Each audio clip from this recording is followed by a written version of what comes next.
तो गाइस कैसे हैं आप सब लोग। Ruthless demon of the past के एपिसोड 01 के साथ हाजिर हूं। तो गाइस इस सीरीज में हमारा हीरो रीइंकार्नेट होने के बाद स्टार्टिंग के कुछ एपिसोड्स में एक ऑर्डिनरी लाइफ जीने का सपना देखता है, जहां पर वो ऑर्डिनरी लाइफ जीता भी है। तो उसे देखकर ये मत समझिएगा कि कोई फैमिली ड्रामा टाइप की सीरीज है, लेकिन असल में ये बहुत ज्यादा खतरनाक रूथलेस टाइप की सीरीज है, बिल्कुल ब्लीडिंग फेट की तरह की। तो एपिसोड की शुरुआत में हमें दिखाया जाता है, हमें जहाँ पर हुनान प्रोविंस का एक सीन दिखाया जाता है। वहाँ पर सिटी के यानी शहर के बीचों बीच सभी लोग देख रहे होते हैं कि ये बंदा कौन बैठा हुआ है। तो वहाँ पर हमारा हीरो शहर के बीचों बीच कल्टिवेट करने के लिए बैठा होता है। तो वहाँ पर वो अपने दोनों टांगे क्रॉस लेग करके बैठा होता है और सभी लोग उसे देख रहे होते हैं। तो असल में जहाँ पे इसको रीइंकार्नेशन कहना ठीक नहीं होगा, क्योंकि हमारा हीरो जो है वो रीइंकार्नेट हुआ, बल्कि अपनी सील को तोड़कर 100 साल के बाद दोबारा जहाँ पर आकर बैठा है। वहाँ पर बैठा बैठा अपनी पास्ट की मेमोरीज को याद कर रहा होता है और कहता है कि जिस तरह हवा चलती है इसी तरह टाइम भी गुजर जाता है और पास्ट का टाइम तो गुजर गया। और देखो तो सही, जहाँ पर पूरे 100 साल गुजर गए और 100 साल के बाद आज यहाँ पर मुझे लगता है कुछ भी नहीं बचा, मेरा सब कुछ खत्म हो गया। और साथ ही वो यहाँ पर अपनी पास्ट की कहानी सुनाता और कहता है अभी मैं एक बहुत ही रूथलेस इंसान हुआ करता था, बिल्कुल एक डीमन की तरह। मैं किसी के ऊपर तरस नहीं खाया करता था, मेरे सामने जो भी आया मैंने उसे काट दिया।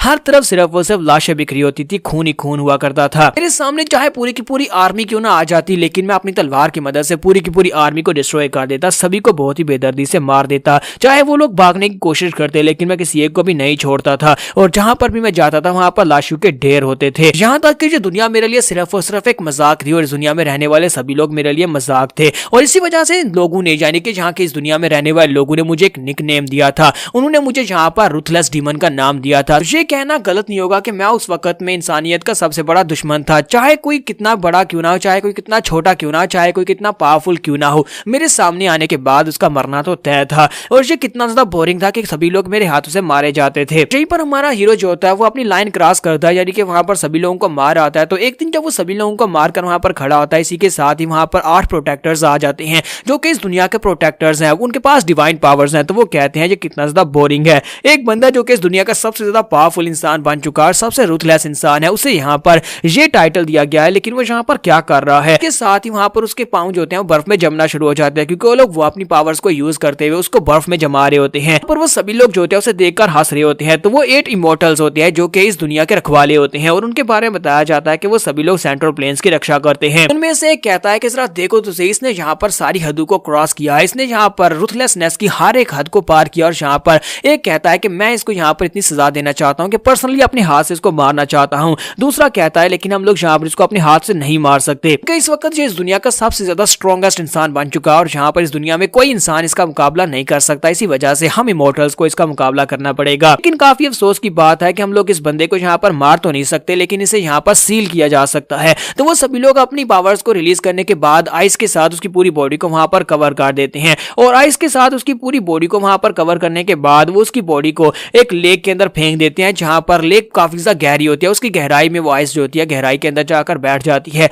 तो वो कहते हैं कि हम लोग इसे यहाँ पर डोंगटिंग लेक के अंदर हमेशा के लिए सील कर रहे हैं, क्योंकि इस इंसान को हम लोग अपने हाथों से मार नहीं सकते, तो इसे सिर्फ सील कर सकते हैं और इस इंसानियत की दुनिया को बचा सकते हैं। तो सॉरी, पीछे मैंने जहाँ पर 100 साल बोला था, लेकिन असल में 100 साल नहीं बल्कि पूरे 1000 साल गुजर चुके हैं। तो 1000 साल तक हमारा जो डीमन था वो उस बर्फ के अंदर जमा रहता है और जमा रहने के बाद उसी लेक के अंदर पड़ा रहता है। लेकिन 1000 साल के बाद कुछ ऐसा होता है कि वो बर्फ के अंदर से निकल आता है, उसकी सील ढीली हो जाती है और सील के अंदर से वो बाहर निकल आता है। जब तो बाहर आने के बाद वुशुन कहता है कि पूरे 1000 साल तक मुझे वहां पर उस पानी के अंदर, उस बर्फ के अंदर ट्रैप रखने के बाद ये सभी लोग, यानी वो 8 इमोर्टल्स हैं, वो अभी तक जहाँ पर जश्न मना रहे होंगे और बहुत ज्यादा खुश हो रहे होंगे कि उन्होंने जहाँ पर इस दुनिया को बचा लिया। साथ ही वो उठकर खड़ा हो जाता है, वहां पर से आगे की तरफ चलना स्टार्ट करता है और कहता है लेकिन अब जहाँ पर 1000 साल के बाद दोबारा जहाँ पर आने के बाद मुझे लगता है कि मेरा जहाँ पर कोई भी नहीं है, जिन लोगों को मैं जानता था वो भी जहाँ पर नहीं है, इस दुनिया में मैं सिर्फ और सिर्फ अकेला हूँ, क्योंकि मैं पूरे 1000 साल तक उस बर्फ के अंदर जमा रहा और पानी के अंदर से अभी निकल कर आया हूँ। तो 1000 साल तक तो कोई भी इंसान जिंदा नहीं रह सकता, वो सभी लोग तो मर चुके होंगे। तो मेरे पास यहाँ पर रहने के लिए कोई घर भी नहीं है, कोई जगह भी नहीं है जहाँ पर मैं जा सकता हूँ। तो क्या मुझे बाकी की सारी जिंदगी इसी तरह गुजारनी पड़ेगी, बेघर, जिसके पास कोई अपना नहीं है? क्या मैं बाकी की सारी जिंदगी इसी तरह गुजारने वाला हूँ? लेकिन कभी कभी मुझे ऐसा लगता है कि मेरी बॉडी के अंदर जो रूथलेस डीमन है, यानी मेरे पास्ट का जो पास्ट सेल्फ है, वो दोबारा से मेरे सामने अपीयर हो जाएगा। लेकिन फिलहाल फिलहाल के लिए तो मुझे ऐसा लग रहा है कि 1000 साल तक वहां पर सील रहने के बाद मैं काफी ज्यादा बदल गया हूँ। यानी कि अब मैं वैसा नहीं रहा। मेरे आसपास बहुत सारे इंसान हैं लेकिन मैं किसी को मार नहीं रहा। यानी कि अब ये मेरी दुनिया नहीं है लेकिन मुझे इसी दुनिया में रहना सीखना होगा। और इसी के साथ ही वहां पर जंगल की तरफ चल पड़ता है। तो जब वहां पर जंगल की तरफ जा रहा था वहां पर रास्ते में उसे एक छोटी बच्ची दिखाई देती है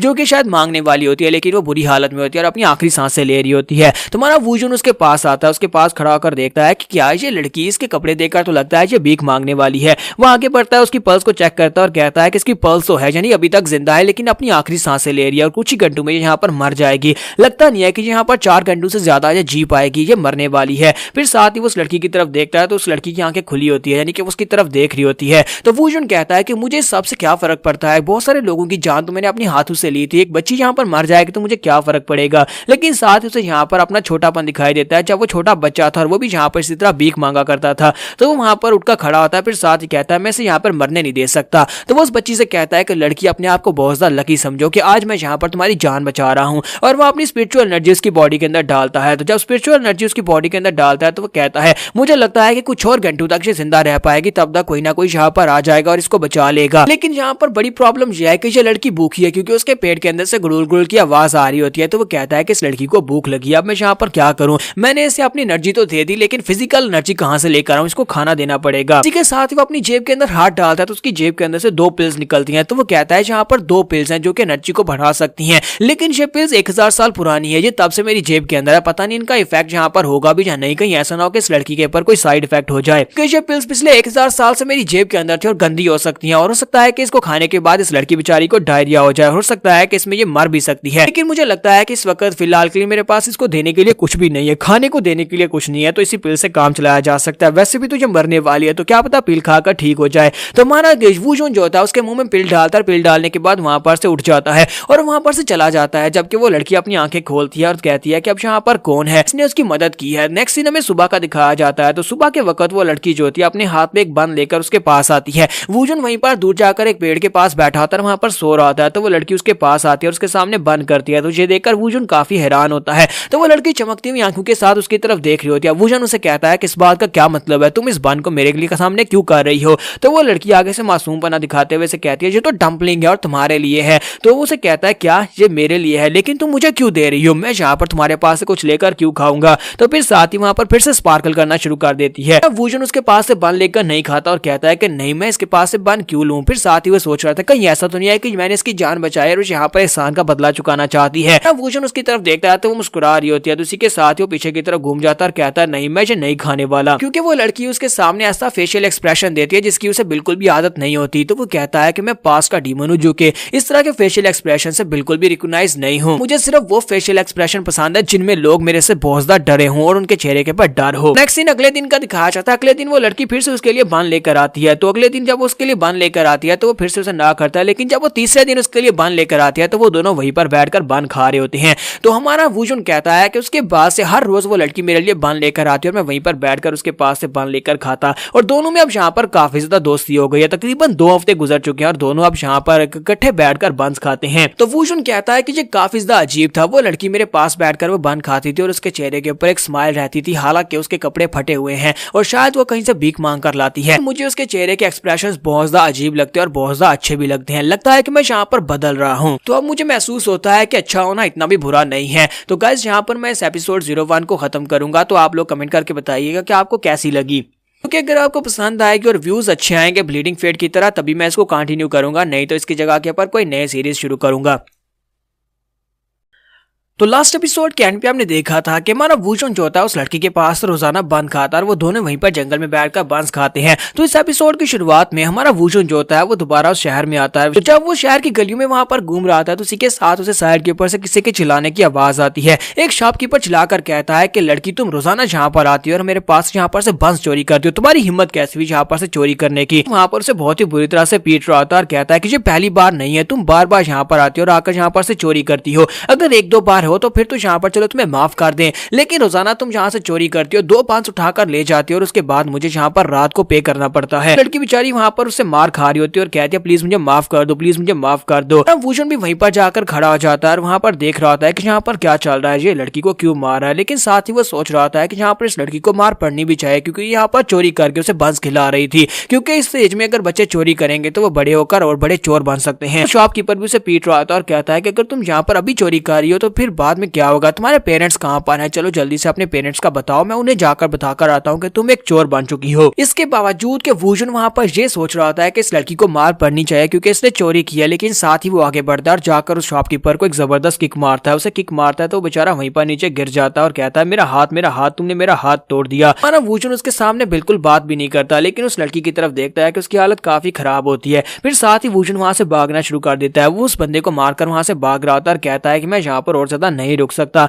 तो वो भागते भागते सोच रहा होता है कि मुझे यहाँ पर अचानक से क्या हुआ कि मैंने जाकर उस बंदे पर अटैक कर दिया। क्या मैं उस छोटी लड़की के ऊपर तरस खा रहा था, क्या मैं उस छोटी लड़की की मदद कर रहा था। वो लड़की यहाँ पर जिंदा रहने के लिए बंस चोरी करती है और साथ ही मुझे बंस खिला रही थी। पिछले 2 हफ्ते से मैं उस लड़की के पास से चोरी के बंस खा रहा था। मुझे पता ही नहीं था कि वो लड़की किस हालत में वहां पर से बंस लेकर आ रही थी। हालांकि जब वो पहली बार मुझे मिली थी उसकी हालत बहुत ज्यादा खराब थी और आज देखो यहाँ पर बंस चोरी करते हुए फिर से पकड़ी गई और उसकी हालत फिर से खराब हो गई है। मुझे ये बात बिल्कुल ही पसंद नहीं आ रही, मुझे ये बिल्कुल पसंद नहीं है, मुझे इस तरह के लोग पसंद नहीं है और मुझे समझ नहीं आ रही कि मुझे क्या पसंद नहीं है। तो वो भागते भागते वहां पर से काफी दूर निकल आता है, उसे समझ नहीं आती कि वो कहां पर आ गया है। तो वहां पर आने के बाद जब वो रुकता है और कहता है मुझे तो समझ ही नहीं आई कि मैं कहां पर पहुंच आया हूं, लगता है कि भागते भागते मैं काफी दूर निकल आया। तो जैसे ही वहां पर वो सामने की तरफ देखता है तो वहां पर एक झरना होता है और झरने के नीचे वहां पर एक झील होती है। जब वो उस झील की तरफ देखता है तो वो कहता है ये तो वही है, यानी कि ये वही लेक है जिस लेक के अंदर मुझे फ्रीज करके सील किया गया था। 1000 साल से मैं इसी लेक के अंदर ट्रैप था, मुझे ये लेक बिल्कुल पसंद नहीं है। और इसी के साथ वो पीछे की तरफ मुड़ जाता है और कहता है ये लेक बिल्कुल ही पसंद नहीं है। मेरे जैसा एक पावरफुल इंसान जिसे पूरी दुनिया रिकॉग्नाइज करती थी कि ये सबसे पावरफुल इंसान है, मैं इस दुनिया का गार्ड कहलाने के लायक था, उसे पूरे 1000 साल तक इस लेक के अंदर ट्रैप करके रखा गया। मैं आज के बाद कभी इस लेक को नहीं देखना चाहूंगा, मुझे ये लेक दोबारा कभी नहीं देखनी। और साथ ही वहां पर से वापस मुड़ पड़ता है। जब वो वापस आ रहा था तो वहीं पर झाड़ियों के अंदर वो लड़की होती है।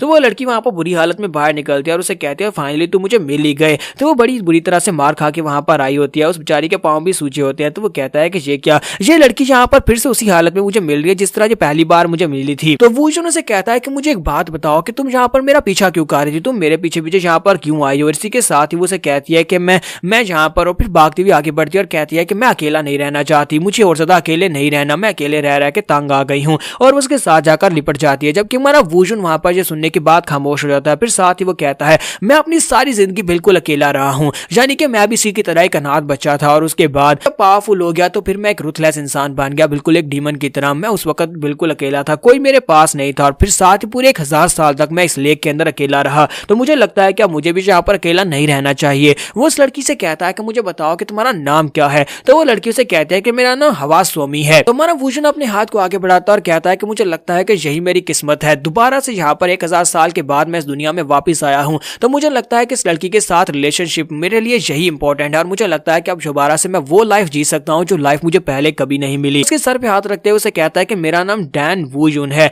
चलो फिर ठीक है, हम दोनों आज के बाद से एक साथ रहेंगे। और इसी के साथ ही वो दोनों वहां पर एक साथ रहने का फैसला करते हैं। तो उसी जंगल के अंदर वो लोग आग जलाकर वहां पर बैठते हैं, रात को वहीं पर सोते हैं। तो रात के वक्त जब वहां पर वो सो रही होती है, सोमी वहां पर सो रही होती है, तो हमारा ह्यून सोच रहा होता है कि मैं यहाँ पर इससे ये तो कह दिया कि हम लोग एक साथ रहेंगे, लेकिन यहाँ पर मेरे पास भी रहने के लिए कोई घर नहीं है, क्या हम लोग सारी जिंदगी यहीं पर जंगल में आग जलाकर बैठे रहेंगे। वूजून कहता है कि मुझे लगता है कि मुझे यहाँ पर एक घर बनाना चाहिए। जब मैं यंग था उस वक्त मैं एक घर बनाना चाहता था, अपने लिए एक बहुत ही बड़ा मेंशन बनाना चाहता था जिसके अंदर मैं रह सकूं। तो जो सपने में मैं अब घर देखता था मुझे लगता है कि वो अब मैं बना सकता हूं। और इसी के साथ ही वो लड़की को वहीं पर लेटाता है और वहां पर घर बनाना शुरू कर देता है। तो रात के वक्त वो रातों रात वहां पर पूरा एक घर बना देता है। सुबह के वक्त जब सोमी उठती है, उठने के बाद वो सामने देखते हैं उसके सामने एक बड़ा सा घर होता है, जबकि हमारा वूजून अभी भी वहां पर काम कर रहा होता है। तो वूजून अभी भी वहां पर कुछ काम कर रहा था। सोमी उसे कहती है कि ये क्या, ये बड़ा सा घर कहां से आ गया। वूजून से कहता है हाँ यहाँ पर एक बड़ा सा घर है। तो सोमी उसे कहती है लेकिन रात के वक्त तो यहाँ पर कोई घर नहीं था, जब हम लोग रात के वक्त यहाँ पर आए थे। तो वो उसे कहता है नहीं रात के वक्त यहाँ पर घर था। तो वो कहती है नहीं मुझे याद है यहाँ पर कोई घर नहीं था।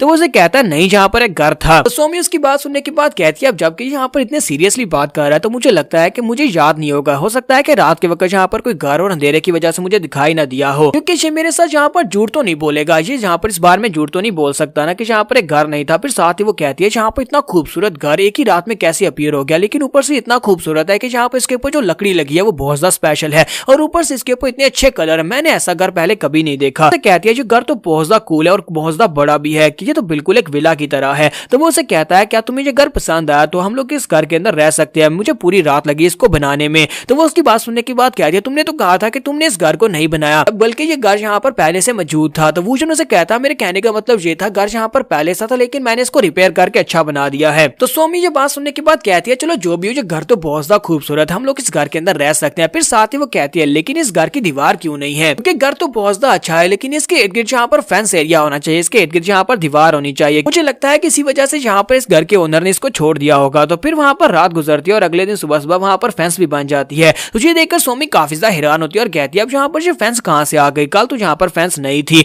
तो वो उसे कहता है ये फेंस पहले यहाँ पर थी। तो वो कहती है नहीं यहाँ पर नहीं थी। तो वो उसे कहता है नहीं यहीं पर थी, तुम्हें दिखाई नहीं दी होगी। भागती हुई अंदर चली जाती है। अंदर जाने के बाद वो देखती है और कहती है ये घर तो बहुत ज्यादा खूबसूरत है। फिर साथ ही वहीं पर वो बैठ जाती है और काफी उदास हो जाती है। तो वो उसे कहता है अब तुम्हें क्या हुआ। तो वो कहती है क्या तुम्हें पता है कि यहाँ पर क्या होना चाहिए। तो वो कहती है कि घर के बाहर ये गार्डन है और गार्डन का एरिया बहुत ज्यादा खाली है, मुझे लगता है कि वहाँ पर फूल पौधे होने चाहिए, खूबसूरत फूल, और साथ में एक पूल भी होना चाहिए। सुनने के बाद अगली रात वहाँ पर पूल बना देता है और साथ ही वहाँ पर फूल पौधे भी लगा देता है। तो सुबह उठने के बाद सोमी कहती है यहाँ पर तो ये सब कुछ नहीं था। तो वो उसे कहता है नहीं ये सब कुछ यही पर था, तुमने देखा नहीं था। वो कहती है अच्छा ठीक मैं मान लेती हूँ, क्योंकि अब उसे पता है कि ये सब कुछ यही कर रहा है। तो वो पौंड में जाकर हाथ मारना शुरू कर देती है। जब वो पौंड की तरफ देख रही होती है तो हमारा वूजन उसी की तरफ देख रहा होता है कि अब यहाँ पर कोई कहेगी कि इसमें कोई कमी रह गई है। मुझे पता है कि अभी इस घर में काफी ज्यादा कमी है, मुझे यहाँ पर इस घर के अंदर कुछ रूम्स बनाने होंगे, हर एक का अलग अलग रूम बनेगा और उसके बाद मुझे यहाँ पर बेड्स भी तो लेकर आने हैं, बेड्स बनाने पड़ेंगे। यहाँ पर लकड़ी काट कर बेड बनाऊंगा और फिर साथ ही इस बच्ची को भूखा तो नहीं मारना, इसके लिए मुझे फिशिंग करनी पड़ेगी और जाकर यहाँ फिर कोई रैबिट वगैरह पकड़ कर लाना पड़ेगा। तो इस बात से वूजन काफी ज्यादा खुश हो रहा था और कहता है कि मुझे लगता है कि फाइनली अब मुझे यहाँ पर एक नॉर्मल जिंदगी मिल गई है। ठीक है, साथ ही सोमी फिर से उसे कहती है अंकल मुझे लगता है कि यहाँ पर कुछ कमी है। तो वो उसके मुंह पर हाथ रखता है और कहता है तुम्हें कुछ भी कहने की जरूरत नहीं है, मुझे पता है कि यहाँ पर क्या कमी है। फिर साथ ही वो अंदर का सीन दिखाते हैं जहाँ पर सोमी उसके पास ही बैठी होती है और कहती है कि अब तुम यहाँ पर क्या बना रहे हो। तो हमारा हीरो जो होता है वहां पर एक टब बना रहा होता है और उसे कहता है कि मैं यहाँ पर एक बाथ टब बना रहा हूँ। तो वो कहती है लेकिन इस टब का हम लोग करेंगे क्या। तो वो कहता है कि हम लोग इस टब के अंदर नहाया करेंगे। सर अपनी तरफ देखो तुम कितनी ज्यादा गंदी लग रही हो, तुम्हें यहाँ पर इसके अंदर बैठकर नहाना चाहिए। तुम वहां से भागने की कोशिश करती है। तो वो कहता है नहीं तुम भागकर नहीं जा सकती, बल्कि तुम्हें यहाँ पर इसके अंदर बैठकर नहाना है। तो वो उसे नहला धुलाकर वहां पर नए कपड़े पहनाता है और वो काफी ज्यादा खुश होती है। जबकि हमारा वूजन कहता है कि लगता है कि हम लोग यहाँ पर अब यहाँ पर जगह के ऊपर पीसफुल लाइफ गुजार सकते हैं। के साथ उनके घर के बाहर कुछ लोगों को दिखाते हैं कि वो लोग उनके घर को देख रहे होते हैं। वूजन कहता है कि मुझे लगा था कि मैं यहाँ पर एक नॉर्मल जिंदगी गुजार सकता हूँ, लेकिन अफसोस कि यहाँ पर वो नॉर्मल जिंदगी नहीं गुजारी जा सकती जिसका मैं सपना देख रहा था। तो फाइनली अब यहाँ पर से हमारी सीरीज स्टार्ट होने वाली है, क्योंकि ये लोग जो है इन लोगों ने इन्हें यहाँ पर देख लिया है। तो जाकर अपने लॉर्ड को बताएंगे कि रातों रात यहाँ पर एक नया मेंशन क्रिएट हो गया है। तो आपको तो पता ही है कि लॉर्ड कितने ज्यादा ग्रीडी होते हैं और वो कभी भी नहीं चाहेंगे कोई और यहाँ पर आकर अपना मेंशन बना ले। यहाँ पर से हमारी फाइटिंग स्टार्ट होने वाली है। तो गाइस आप लोग यहाँ पर सीरीज को देखें और उसके बाद कमेंट करके बताएं कि आपको कैसी लगी और क्या इसको कंटिन्यू करना चाहिए या नहीं। तो एपिसोड की एक्सप्लेनेशन अच्छी लगी हो तो कमेंट करके जरूर बताएगा और वीडियो को लाइक करना मत भूलिएगा। Thank you. तो गाइस कैसे हैं हम सब लोग ruthless demon of the past के एपिसोड 03 के साथ हाजिर हूं। तो लास्ट एपिसोड के एंड पे हमने देखा था कि वूजन अपने लिए घर तो बना लेता है, लेकिन घर बनाने के बाद अब यहाँ पर असली मुश्किल आ जाती है, क्योंकि लोग वहां पर उसके घर को देख लेते हैं कि रातों रात यहाँ पर एक घर बन गया है। तो वो वापस जाने के बाद अपने सिटी का जो गवर्नर होता है उसको सारी बात बताते हैं। शहर में ये खबर फैल जाती है कि अचानक से वहां पर जंगल में एक मेंशन आ गया है, हमारे गवर्नर के घर के जैसा एक बड़ा सा घर वहां पर अचानक से जंगल में कहीं से अपीयर हो गया है। तो सभी लोग आपस में बातें कर रहे होते हैं। कुछ लोगों को इसकी बातों के ऊपर यकीन नहीं हो रहा था। कुछ लोग कहते हैं ऐसा कैसे हो सकता है कि रातों रात वहां पर एक घर आ गया हो, जंगल में पहले तो वहां पर कुछ भी नहीं था। वो लोग सोच रहे होते हैं कि शायद किसी पियक्कड़ ने यहाँ पर आकर जो अफवाहें फैला दी हैं, जी सिर्फ कोई अफवाह हो सकती है कि वहां पर अचानक से घर आ गया हो। तो यही बात होती है गवर्नर के पास पहुंचती है। तो यंग गवर्नर के पास जब ये खबर पहुंच गया तो वो अपने बंदे से पूछता है बताओ क्या ये बात वाकई में सच है, मेरे पास एक खबर पहुंची है। तो वो बंदा कहता है कि सर मैंने यहाँ पर अपनी आंखों से तो ये नहीं देखा, लेकिन मुझे लगता है कि ये बात वाकई में सच है, क्योंकि यहाँ पर काफी सारी खबरें फैली हुई है। सभी लोग कह रहे हैं कि जंगल में अचानक से एक बड़ा सा मेंशन आ गया है। तो गवर्नर उसे कहता है कि ये तो काफी ज्यादा हैरान करने वाली बात है कि अचानक रात के वक्त वहां पर एक मेंशन आ गया, जबकि पहले वहां पर कुछ भी नहीं था। मुझे तो ये झूठ ही लगता है। तो क्यों ना हम लोग रात के वक्त वहां पर जाएं और जाकर इसको टेस्टिफाई करके आए। तो फिर ठीक है, रात के वक्त मेरे साथ चलना, हम लोग ताजा हवा भी लेंगे और साथ उस मेंशन को देख कर आएंगे। तो नेक्स्ट दिन रात के वक्त का दिखाया जाता है। तो वो गवर्नर अपने साथियों को लेकर वहां पर उस जंगल में पहुंच जाता है। जब वो जंगल की तरफ जा रहा था तो उसके साथी पीछे बातें कर रहे होते हैं। एक कहता है सोल्जर जो होता है वो दूसरे से कहता है कि मुझे लगता है कि गवर्नर जो है पिछले कुछ दिनों से बिल्कुल ठीक बिहेव नहीं कर रहे और जब बाहर बहुत ही कम आते हैं। दूसरा उसे कहता है क्या तुम्हें नहीं पता, पर एक बहुत ही पावरफुल बैंडेड है, एक पावरफुल बैंडेड जिसकी फैमिली को गवर्नर ने सजा के तौर पर मारकर उसके सर काटकर उसके पास भिजवाया था और उसके बाद से वो जो बैंडेड है वो बहुत ज्यादा खतरनाक हो गया और तब से वो गवर्नर को ढूंढ रहा है ताकि वो गवर्नर को मार सके। उसकी फैमिली को गवर्नर ने सजा देकर मारकर उसके सर कटवाकर उसके पास भिजवाया, तब से वो और भी ज्यादा खतरनाक हो गया और इसी वक्त गवर्नर सिर्फ और सिर्फ उसी से डर रहे हैं कि कहीं उसके सामने वो ना आ जाए। उस बैंडेड का नाम जैंग बेकसान है। जैंग बेकसान एक बहुत ही पावरफुल बैंडेड है। जैंग बेक ना सिर्फ यहाँ पर आसपास के जितने बैंडेड्स हैं सभी का लीडर बन चुका है, बल्कि वो एक फर्स्ट क्लास का मार्शल आर्टिस्ट भी है। उसके मार्शल आर्ट्स के स्किल्स बहुत ज्यादा कमाल के हैं। कहा जाता है कि बहुत सारे असैसिन उसे मारने के लिए गए थे लेकिन कोई भी उसे मार नहीं सका।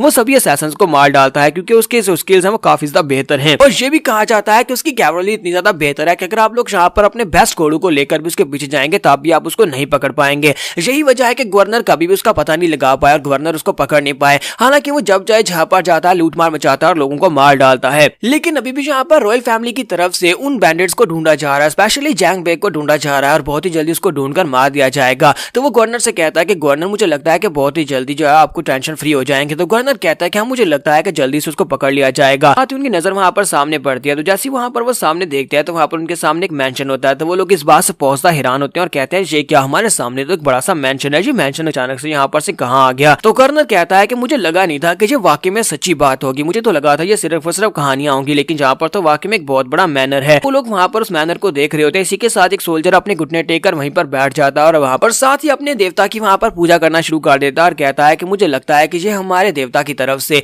ये घर अचानक से यहाँ पर बना दिया गया है। वो वहां पर उसके से भीख मांग रहा होता है कि हमारे पर रहम करो। कि दूसरा सोल्जर उसका मजाक उड़ा रहा था और कहता है कि ऐसा कुछ भी नहीं होता, तुम्हें क्या लगता है कि रातों रात भगवान ने आकर यहाँ पर तुम्हारे लिए इस घर को बना दिया। तो गवर्नर कहता है कि मुझे लगता है कि मैं अंदर चल के देखना चाहिए कि अंदर क्या है। जैसे वो लोग अंदर जाने की बात करते हैं उन्हें वहां पर जबरदस्त प्रेशर महसूस होता है। गवर्नर कहता है कि ये अचानक से मुझे मर्डरस हो रहा, कहां से महसूस हो रहा है। वो पीछे की तरफ घूम कर देखता है तो वहां पर हमारा वूजन खड़ा होता है। वूजन अपने हाथ में खरगोश पकड़कर वहां पर खड़ा होता है क्योंकि वो शिकार करने के लिए रात के वक्त गया था। तुम्हारा वूजन उनसे कहता है कि मुझे याद नहीं है कि मैंने तुम लोगों को यहाँ पर अपने घर पर इन्वाइट किया था या नहीं, लेकिन तुम लोग यहाँ पर क्या कर रहे हो। तो गवर्नर उसे देखने के बाद कहता है कि मुझे यहाँ पर अभी थोड़ी देर पहले किलिंग इंटेंट महसूस हुआ था, लगता है किसी लड़के से वो किलिंग इंटेंट निकला था। तो गवर्नर कहता है क्या इस मैनर के ओनर तुम हो। तो हमारा वूजन कहता है कि हाँ इस मैनर का ओनर मैं ही हूँ, ये मेंशन मेरा है। तो गवर्नर उसे कहता है कि मैं इस सिटी का गवर्नर हूँ, मेरा नाम होंग वॉन चैंग है और तुम यहाँ पर ऐसी किसी जगह के ऊपर अपना घर बनाकर नहीं रह सकते। इस जगह के ऊपर पहले घर नहीं हुआ करता था। इस प्रॉपर्टी के ऊपर जब तक तुम इस प्रॉपर्टी के मालिक नहीं बन जाते तब तक तुम इस मैनर को नहीं बना सकते हो, ना ही यहाँ पर रह सकते हो। तो हमारा वूजन उसे कहता है कि मैंने इस घर को नहीं बनाया बल्कि मैंने इसे रिपेयर किया है, ये बुरी हालत में था तो मैंने इसे थोड़ा सा बेहतर बना दिया है। तो वो उसे कहता है चाहे जो भी हो, अगर तुमने यहाँ पर इस जगह के ऊपर घर को रिपेयर करके वहां पर रहने का फैसला किया तो पहले तुम्हें यहाँ पर गवर्नर से इजाजत लेनी पड़ेगी क्योंकि ये प्रॉपर्टी तुम्हारी नहीं है। के साथ वो उसकी तरफ उंगली करते हुए आगे बढ़ता और कहता है कि अब ये मत कहना कि तुम्हें यहाँ के कानून के बारे में कुछ भी नहीं पता कि यहाँ पर रहने के लिए पहले परमिशन लेनी पड़ती है, वो भी गवर्नर की। तो हमारा वूजन उसे कहता है कि इस बात से क्या फर्क पड़ता है, तो क्या तुम यहाँ पर अभी इसको अप्रूव करोगे। तो मैं चाहता हूँ कि तुम अभी यहाँ पर इसका फैसला करो कि मैं यहाँ पर रह सकता हूँ या नहीं। और साथ ही वो खरगोश को उसके सामने फेंक देता है। वो खरगोश अब ग्राउंड के ऊपर गिरता है तो गवर्नर कहता है क्या यहाँ पर मुझे धमका रहा है। तो वूजन उसे कहता है कि मैं बस यहाँ पर तुम्हें ये कह रहा हूँ कि तुम्हें बस इसके लिए अपनी आंखें बंद करनी होगी, यानी ये सोचो कि यहाँ पर कभी एक मेंशन था ही नहीं और तुमने यहाँ पर मुझे इजाजत दे दी कि मैं यहाँ पर रह सकता हूँ। लेकिन गवर्नर इस बात से काफी गुस्सा हो जाता है। वो अपने गार्ड से कहता है कि इसको जल्दी से अरेस्ट कर लो और इसे जेल में लेकर चलो, उसके बाद इसे कुछ दिन जेल में रखेंगे तो खुद ही इसकी होश ठिकाने आ जाएगी। तो वो आगे बढ़ते हैं और उसे पकड़ने के लिए रस्सी निकाल लेते हैं। जबकि हमारा वूजन सोच रहा था मुझे लगता है कि मुझे यहाँ पर और ज्यादा मुश्किल में नहीं पड़ना चाहिए क्योंकि सोमी इस वक्त अंदर सो रही है और मैं यहाँ पर शोर नहीं करना चाहता, तो चुपचाप इन लोगों के साथ चला जाता हूँ, जेल में रहकर वापस आ जाऊंगा। हो सकता है कि वहां पर जाकर मैं इनसे बात करके मसला सुलझा लूं। तो इसी के साथ ही वो उसे रस्सी में बांध लेते हैं और रस्सी में बांधने के साथ वो लोग उसके साथ वहां पर से वापस की तरफ चल पड़ते हैं। जब वो लोग वापस की तरफ चल रहे होते हैं होंग वोंग उसे कहता है कि तुम्हें क्या लगता है कि तुम यहाँ पर इतनी आसानी से हिसाब से निकल जाओगे, मैं तुम्हें इतनी आसानी से निकलने नहीं दूंगा। तुमने यहाँ पर बिना इजाजत के घर बना लिया, जबकि तुमने यहाँ पर गवर्नर को धमकी दिया है, तो फिर तुम इतनी आसानी से यहाँ पर जेल से नहीं निकल पाओगे। पहले हम तुम्हें टॉर्चर करेंगे, हो सकता है कि तुम वहां पर टॉर्चर के दौरान मारे जाओ, लेकिन अफसोस कि तुमने बहुत बड़ी गलती की है। साथ ही गवर्नर दूसरी तरफ घूम जाता है और कहता है कि मैं इसकी आंखों में डायरेक्टली नहीं देख सकता, ये तो बहुत ज्यादा गुस्से वाला है, कहीं ऐसा ना सिर्फ देख कर ही मुझे मार डाले। जल्दी से वापस लेकर जाना होगा, जाकर जेल में बंद करते हैं, खुद ही गार्ड इसको संभाल लेंगे।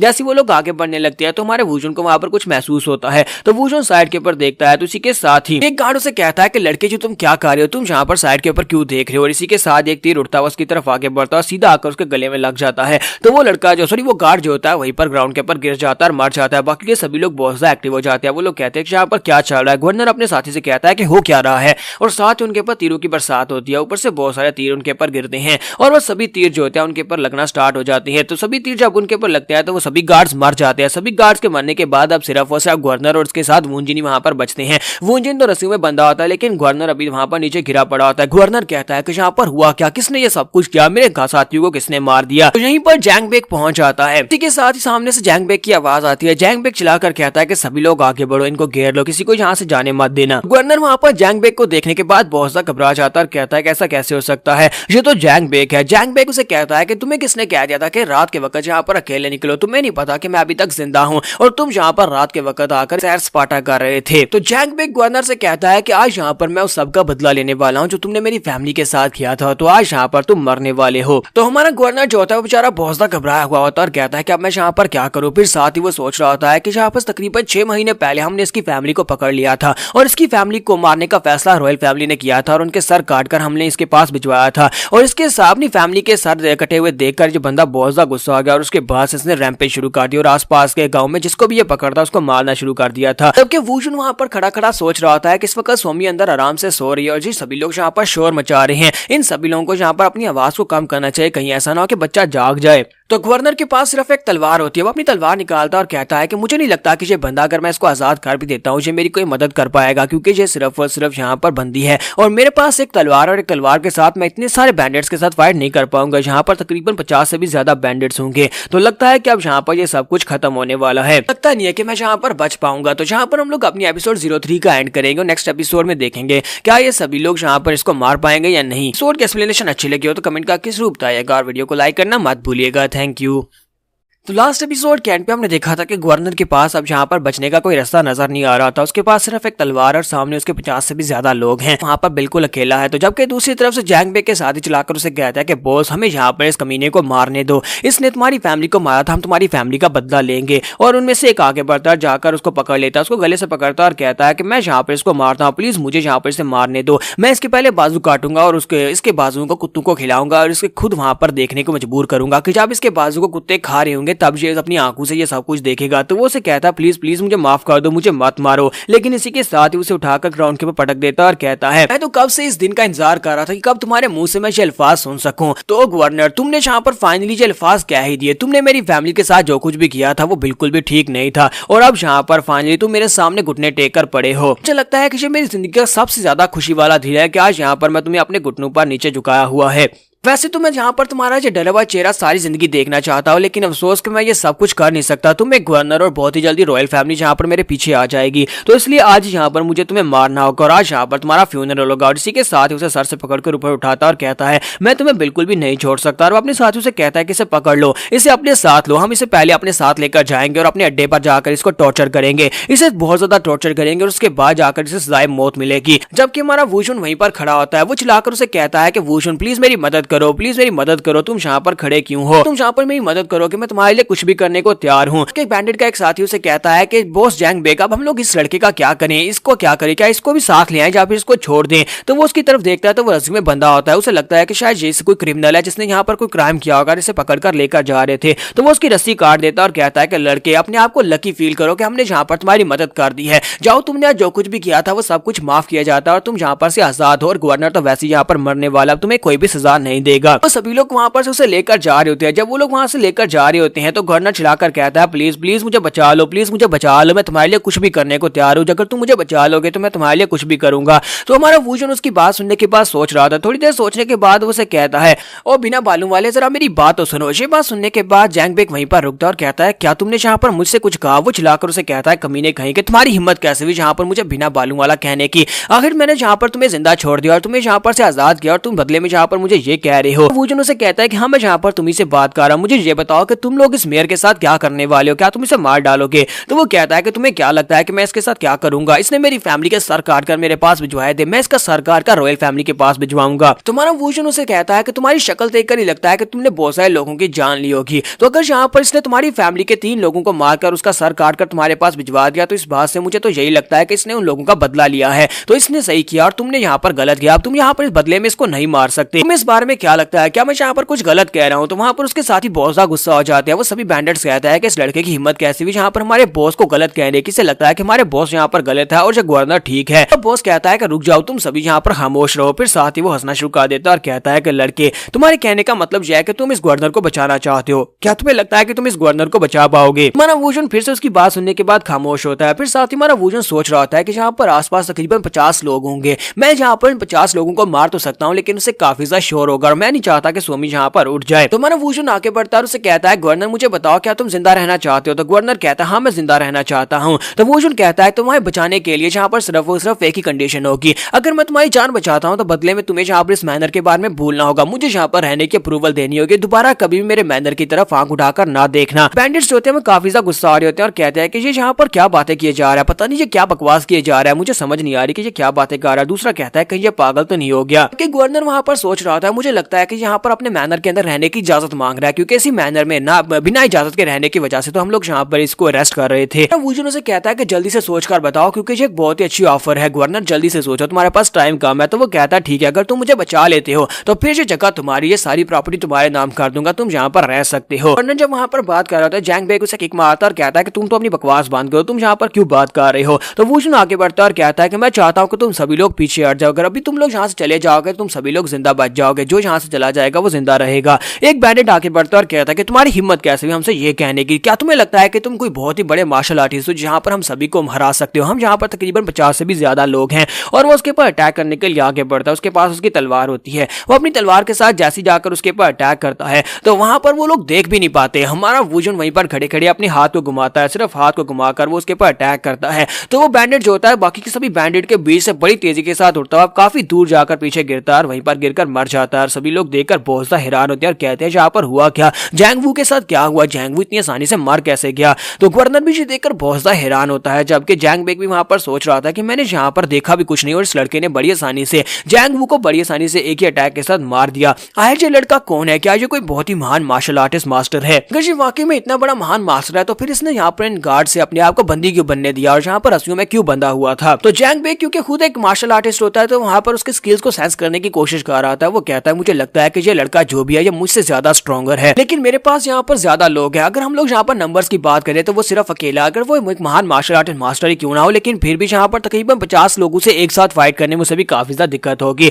हमारे पास यहाँ पर जीतने के चांसेस बहुत ज्यादा है और ये लड़का सर्वाइव नहीं कर पाएगा। और वो अपने साथियों से कहता है कि सभी लोग आगे बढ़ो। तो वो उनसे कहता है कि सभी लोग आगे बढ़ो और इस लड़के को अभी यहीं पर मारना होगा, कल को ये हमारे लिए मुश्किल क्रिएट कर सकता है, तो मुश्किल को आज ही यहाँ पर जड़ से खत्म करते हैं। जैसे वो अपने साथियों से कहता है कि सभी लोग आगे बढ़ो और इसे मार डालो, तो वो सभी लोग भागते हुए आगे बढ़ते हैं और हमारे वूजन को चारों तरफ से घेर लेते हैं। वो सभी लोग चारों तरफ से घेरने के बाद जंप करते हुए उसके ऊपर अटैक करने के लिए आगे बढ़ते हैं। तुम्हारा वूजन वहां पर सोच रहा था कि मैं यहाँ पर क्या करूं। वो एक ब्रीफ मोमेंट के लिए वहां पर ये सोचता है कि क्या मुझे यहाँ पर अपनी तलवार को यूज करना चाहिए, क्योंकि तलवार को यूज करके वो बड़ी आसानी से सभी को मार सकता है। लेकिन उसे अपनी पास्ट की मेमोरीज याद आती है कि पास्ट में वो किस तरह से एक रूथलेस डीमन बन गया था तलवार को यूज करके, खून को देख देख कर, इसलिए दोबारा खून देखने का उसका कोई भी मन नहीं होता। वो कहता है कि मुझे यहाँ पर तलवार को यूज नहीं करना। इसी के साथ वो अपनी तलवार को फेंक देता है क्योंकि उसे यहाँ पर सोमी का हंसता हुआ चेहरा महसूस होता है। तो वो कहता है कि मुझे यहाँ पर अब वो पुरानी जिंदगी नहीं जीनी, बल्कि मुझे अब यहाँ पर एक नई ऑर्डिनरी लाइफ चाहिए जिसमें सोमी और मैं बहुत ज्यादा खुश हैं। क्योंकि अगर शाम सुबह उठने के बाद सोमी इतना सारा खून देखेगी तो वो बेचारी बहुत ज्यादा परेशान हो जाएगी और उसके चेहरे के एक्सप्रेशंस चेंज हो जाएंगे। तो इसी के साथ ही वहां पर एक धमाका होता है और इसी धमाके के हटने के बाद दिखाता है कि वहां पर उसने आखिरी बैंडेट को अपने हाथ में पकड़ रखा होता है, यानी कि बाकी के सभी बैंडेट्स वहां पर मर चुके होते हैं। तो वहां पर जैंग बेग जो होता है हमें बैकग्राउंड सीन दिखाता है कि असल में यहाँ पर हुआ क्या, इतनी तेजी के साथ उसने क्या किया। तो यहाँ पर वूजन ने अपनी तलवार को ऊपर की तरफ फेंका था और तलवार को ऊपर फेंकने के बाद वो एक पत्थर उठाता है और उस तलवार को मारता है, जिससे वो तलवार टुकड़े टुकड़े हो जाती है। फिर साथ ही उसके शार्ड्स के साथ वहां पर बाकी सभी लोगों को शार्ड्स को कंट्रोल करते हुए या फिर पत्थर मार मार के उन सभी को मार देता है। ये कहता है कि यहाँ पर इसके स्किल्स बहुत ज्यादा अनरियल है, मैंने ऐसा पहले कभी किसी को करते हुए नहीं देखा। इसने यहाँ पर ग्राउंड के ऊपर से पत्थर उठाया और शार्ड्स को साथ तलवार को तोड़कर उसके शार्ड्स के साथ बाकी सभी लोगों को मार दिया। यहाँ पर तकरीबन सेम वैसी टेक्निक यूज हुई है जैसे योंग योंग ने यूज की थी। वो तलवार को तोड़कर उसके शार्ड्स के साथ फ्लावर रेन टेक्निक के साथ सभी को मारता, तो इसने भी बिल्कुल सेम वैसी टेक्निक को यूज करते हुए सभी लोगों को मारा है। जैंग बेग वहां पर खड़ा खड़ा सोच रहा था कि आज तक मैं इस तरह के किसी मार्शल आर्टिस्ट से नहीं मिला, क्योंकि आज तक जितने मार्शल आर्ट से मिला वो सारे के सारे इससे ज्यादा कमजोर थे, लेकिन लगता है कि ये किसी अलग ही लेवल पर है। इस वक्त यहाँ पर ये महसूस हो रहा है कि अगर मैंने एक कदम भी आगे बढ़ाया तो ये बंदा मुझे मार डालेगा। तो इसका मतलब यह है कि मेरे पास सिर्फ और सिर्फ एक ही तरीका है यहाँ पर से जान बचाने का, और वो चिल्लाकर उसे गाली देता है। फिर साथ ही वहां पर से बड़ी तेजी से भागना शुरू कर देता है। तो अपने साथियों को वहीं पर छोड़कर वहां पर से बड़ी तेजी के साथ भागता हुआ जा रहा होता है, तो क्योंकि उसे पता होता है कि अगर वो यहाँ पर रुकेगा तो वो भी अपने साथियों की तरह मारा जाएगा। जबकि हमारा वुजन फिर से वहां पर से एक पत्थर उठाता है और कहता है क्या ये यहाँ से भागकर जा रहा है, मुझे तो लगा था कि ये इन सभी बैंडिट्स का बॉस है, तो ये खुद यहाँ पर मुझसे फाइट करेगा और ये मुझे काफी टफ फाइट देगा, लेकिन अफसोस कि ये तो एक डरपोक निकला। गवर्नर चलाकर उसे कहता है कि प्लीज इसे जाने मत दो, अगर तुमने इसे पकड़ लिया तो फिर हमारी डील पूरी हो जाएगी, इसको जल्दी से पकड़ लो, इसे जाने मत दो, क्योंकि अगर ये बच गया तो फिर से मुझे मारने के लिए जरूर आएगा। तो वुजन कहता है कि मुझे लगता है कि मुझे इसे पकड़ना ही पड़ेगा, क्योंकि आज से पहले यानी मेरी पास्ट लाइफ में मैंने कभी भी किसी उस बंदे के ऊपर अटैक नहीं किया था जो डर कर भाग रहा हो, क्योंकि डर के भागने वालों के ऊपर मैं कभी अटैक नहीं करता था। लेकिन अब मुझे लगता है कि फाइनली मुझे कुछ करना पड़ेगा जहां पर मुझे इस मैनर के अंदर रहने की अप्रूवल मिल जाए। तो जहां पर हम लोग अपनी एपिसोड 04 का एंड करेंगे और नेक्स्ट एपिसोड में देखेंगे क्या हमारे वुजन को जहां पर इस मैनर के अंदर रहने की इजाजत मिल जाएगी। एपिसोड की एक्सप्लेनेशन अच्छी लगी हो तो कमेंट करके जरूर बताइएगा और वीडियो को लाइक करना मत भूलिएगा। Thank you.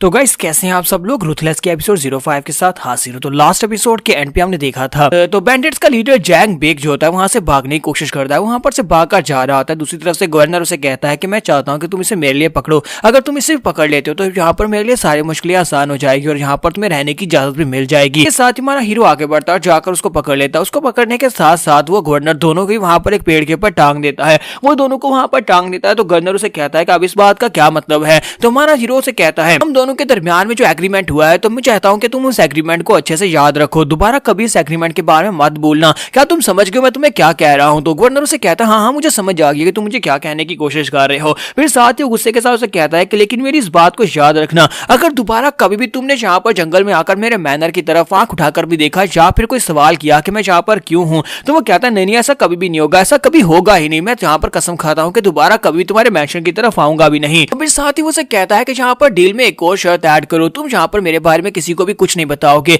किसी को भी यहाँ पर पता नहीं चलना चाहिए कि यहाँ पर इन सभी बैंडिट्स को मैंने पकड़ा है। तो वो कहता हाँ क्यों नहीं। तो वुजन से कहता है कि जी तो बहुत अच्छी बात है कि तुम्हें यहाँ पर सारी बातें अच्छी से समझ आ गई हैं। जबकि दूसरी तरफ से गवर्नर बेचारा बहुत सा घबराया हुआ होता है, वो कहता है कि ये कोई इंसान नहीं हो सकता, ये एक मॉन्स्टर है, इसने यहाँ पर 50 आदमियों को अकेले हरा दिया और ऊपर से इसका किलिंग इंटेंट तो देखो इतना पावरफुल है कि मैं यहाँ पर प्रेशर की वजह से मरे जा रहा हूँ। मुझे यहाँ पर एक बात तो समझ आ गया है कि मुझे चाहे यहाँ पर रॉयल फैमिली के खिलाफ ही क्यों ना जाना पड़े, लेकिन मैं इस बंदे के खिलाफ कभी नहीं जाऊंगा। अगर मैं इस बंदे के खिलाफ गया तो ये बंदा मुझे मार डालेगा और मैं कोशिश करूंगा कि दोबारा कभी भी इसके मैनर के करीब भी ना आऊं। सीन जो होता है हमें यहाँ पर सिटी का दिखाया जाता है, तो हमारा वुजन अपनी सोमी को अपने साथ लेकर सिटी में आता है। तो वो दोनों जब सिटी में वहां पर कुछ शॉपिंग करने के लिए आए होते हैं तो वहां पर गली में लोग बातें कर रहे होते हैं कि जैंग बेक को पकड़ा गया है। तो ये बात सुनने के बाद सोमी कहती है मुझे लगता है कि जहाँ पर आसपास कुछ बैड गाइस थे उन सभी को पकड़ लिया गया है, जिसकी वजह से सभी लोग काफी ज्यादा खुश है। देखो जरा इनके चेहरे की मुस्कुराहट तो देखो, ये कितने ज्यादा खुश हैं। तो हमारा वुजन उसे कहता है कि तुम्हें यहाँ पर मेरे साथ होते हुए भी डर लगता है, अब तो मैं यहाँ पर तुम्हारे साथ हूँ। तो वो कहती है हाँ मुझे तुम्हारे साथ होते हुए भी डर लगता है, क्योंकि हम दो लोग हैं और दो लोग इतने बड़े मेंशन में रहते हैं, कभी भी गुंडे आकर हमारे पर अटैक कर सकते हैं। साथ ही उसे वहां पर खुशबू आती है, तो वो कहती है वहां पर देखो वहां पर क्या, वो जल्दी से भागती हुई उस तरफ चली जाती है। जब वो भागती हुई उस तरफ जाती है तो वहां पर काफी सारी खाने की चीजें लगी होती हैं, वहां पर से खुशबू उठ रही होती है। तो वो जाकर उन सभी को देखकर लाट टपकाना शुरू कर देती है और कहती है ये तो बहुत ज्यादा टेस्टी लग रही है। जबकि हमारा वुजन जो होता है अपनी मुट्ठी खोलता है, अपनी जेब के अंदर से पैसे निकालता है, तो उसके पास कुछ भी नहीं होता, एक सिक्का भी नहीं होता। तो वो कहता है कि मेरे पास तो पैसे नहीं है, मुझे यहाँ पर जिंदगी के बारे में एक और बात सीखनी है। वो बात यह है कि मुझे यहाँ पर बहुत सारे पैसों की जरूरत है, अगर मैं यहाँ पर किसी बच्चे को पालना चाहता हूँ तो फिर मुझे और भी बहुत सारे पैसों की जरूरत पड़ेगी, क्योंकि यहाँ पर बाजार में जो कुछ भी चीज खरीदनी है उसके बदले में हमें पैसे देने पड़ते हैं। बच्चे ये तो बाजार में किसी भी चीज को देखकर लाट टपकाना शुरू कर देते हैं। कुछ वहां पर सोच रहा था कि अब यहाँ पर से पैसे कैसे कमाने हैं, क्योंकि अपनी पास्ट लाइफ में वो सिर्फ और सिर्फ इस तरह जंगल में रहकर गुजारा करता था। खाना खाने के लिए वो किसी भी जंगली जानवर को पकड़ता, उसे पकाकर खा जाता था और यही उसकी लाइफ स्टाइल थी, उसे कोई पैसों की जरूरत पड़ी ही नहीं। लेकिन अब जबकि उसके पास एक छोटी बच्ची है तो उसे यहाँ पर ये सब कुछ करना पड़ेगा, क्योंकि उसके पास पैसे नहीं होते। इसी वजह से वो सोमी को वहां पर से कुछ भी लेकर नहीं देता और उसे कहता है चलो वापस चलते हैं। सोमी कहती है हाँ ठीक है और वो दोनों वहां से वापस की तरफ चल पड़ते हैं। लेकिन सोमी अभी भी वहां पर बाजार में चीजें देख रही होती है, क्योंकि उसे वहां पर वो सारी चीजें चाहिए होती हैं। और वहां पर से वापस आते वक्त भी रास्ते में वो लोग यही सोच रहे होते हैं। स्पेशली हमारा वुजन जो होता है वो ये सोच रहा होता है कि पैसे कहाँ से आएंगे। तो यहीं पर रास्ते में चलते चलते उन्हें सड़क के ऊपर ही वहां पर एक फूल दिखाई देता है। तो हमारी सोमी जो होती है भागती हुई आगे बढ़ती है और कहती है कि मिस्टर देखो देखो यहाँ पर क्या है, यहाँ पर तो एक फूल है। और वो जल्दी से जाकर उसके इर्द गिर्द से मिट्टी हटाना शुरू कर देती है और कहती है कि मैं इसे उखाड़ लूं, मैं इसे उखाड़ लूं, इसे फिर हम लोग अपने गार्डन में जाकर लगाएंगे। तो वूजन उसे कहता है कि अब अचानक से तुम्हें यहाँ पर से क्या मिल गया है, तुम इसका करोगे क्या, हमारे गार्डन में तो पहले बहुत सारे फूल है, इसे यहीं पर रहने दो। तो वो उसे कहते हैं नहीं देखो ना ये कितना ज्यादा खूबसूरत फूल है, यहाँ पर बिल्कुल अकेला है, मैं नहीं चाहती कि यहाँ पर अकेला रहे, इसे हमारे गार्डन में होना चाहिए। तो वो कहता है क्या तुम इस फूल को उखाड़ लोगी, तो वो कहती है हाँ मैं उखाड़ लूंगी, मैं बहुत ज्यादा ताकतवर हूँ, जरा मेरी तरफ देखो। अब छोटे से नन्हे से फूल को उखाड़ने में मुझे इतनी ज्यादा मेहनत तो नहीं लगेगी। और फिर साथ ही वहां पर उसको पकड़ दिया, उसके तनों को पकड़कर खींचना शुरू कर देती है। वो वहां पर उस फूल को उखाड़ने की कोशिश कर रही होती है। तो हमारा वूजन वहां पर जगह को आसपास से एनालाइज कर रहा था, तो वहां पर काफी सारे फुटप्रिंट्स के निशान होते हैं, लेकिन वो फुटप्रिंट सिर्फ और सिर्फ एक इंसान के होते हैं। तो वो कहता है कि ये क्या, ये फुटप्रिंट्स हमारे नहीं है, हम लोग तो अभी यहाँ पर पहुंचे हैं। लगता है कि जिसके भी ये फुटप्रिंट्स है उसने स्पेशली यहाँ पर आकर मिट्टी को खोदा होगा, क्योंकि यहाँ पर मिट्टी काफी ज्यादा नरम लग रही है। ऐसे लगता है जैसे अभी भी यहाँ पर इस फ्लावर को इस जगह के ऊपर लगाया गया है। लेकिन कोई ऐसा क्यों करेगा, क्या यहाँ पर कोई रहता है, क्योंकि मुझे तो नहीं पता, क्योंकि ये तो मेरे मैनर का रास्ता है, जहाँ पर से मैं कई बार गुजर कर गया हूँ, लेकिन पहले यहाँ पर फूल मुझे कभी भी दिखाई नहीं दिया। इसी के साथ ही सोमी वहां पर जोर लगाने के बाद उस फूल को उखाड़ लेती है। तो जब वो फूल को उखाड़ लेती है तो उसके साथ एक छोटी सी पोटली भी वहां पर से बाहर निकलती है, एक छोटी सी थैली उसके साथ लगी होती है। सोमी कहती है ये क्या, मैंने फूल को तो निकाल लिया, लेकिन इसके नीचे ये इतना बड़ा सा क्या है, क्या ये इसका बीज है या फिर इसके नीचे कोई फ्रूट लगा हुआ है, ये तो एक थैली की तरह का लग रहा है। तो सोमी उसे कहती है क्यों ना हम लोग इसे खोलकर देखेंगे इसके अंदर क्या है। तो जैसे वहां पर उस फ्लावर पॉट को अपने हाथ में पकड़कर उस थैली को खोलने लगती है, वो कहती है कि मैं इसको खोलने लगी हूँ। जब उसे खोलने लगती है तो साइड के ऊपर से एक लड़का चलाकर उसे कहता है कि तुम लोगों की हिम्मत कैसे हुई यहाँ पर मेरी चीज को हाथ लगाने की, मैं तुम्हारे हाथ काट दूंगा। और वो अपने पास से अपना नाइफ निकालता है, बड़ी तेजी के साथ सोमी के ऊपर अटैक करने के लिए आगे बढ़ता है। तो नाइफ जो होता है वो सोमी की तरफ आगे बढ़ आता है, वो सीधा उसके ऊपर अटैक करने के लिए आगे बढ़ता है, लेकिन सोमी वहां पर हैरान होकर उसकी तरफ देख रही होती है कि ये क्या कर रहा है। इसी के साथ ही वूजन आगे बढ़ता है, उसका हाथ पकड़ता है और उसके हाथ को पकड़ने के बाद उसका नाइफ उसके हाथ से छुड़वा देता है। वो उसका हाथ पकड़ लेता है तो वो उसे पूछता है बताओ कि तुम कौन हो, यहाँ पर सोमी के ऊपर अटैक क्यों किया। जबकि वो लड़का सोच रहा था कि यार इस बंदे का क्या मसला है, इसने यहाँ पर मेरा हाथ इतना टाइटली पकड़ा हुआ है। और साथ ही हमारा वूजन जो होता है उसके हाथ के ऊपर प्रेशर डालता है, जिसकी वजह से उसका हाथ और भी दर्द करना शुरू कर देता है। और इसी के साथ ही उस लड़के को समझ आ जाती है कि ये बहुत ज्यादा पावरफुल इंसान है। तो वूजन को जब वहां पर उसका जवाब नहीं मिलता तो इसी के साथ ही वो एक ही हाथ के साथ उस लड़के को उठाकर वहीं पर ग्राउंड के ऊपर पटक देता है। जब उसे उठाकर ग्राउंड के ऊपर पटकता है तो वो काफी ऊंचा उठता है और उसके साथ ग्राउंड के ऊपर गिरने के साथ ही वहीं पर बेहोश हो जाता है।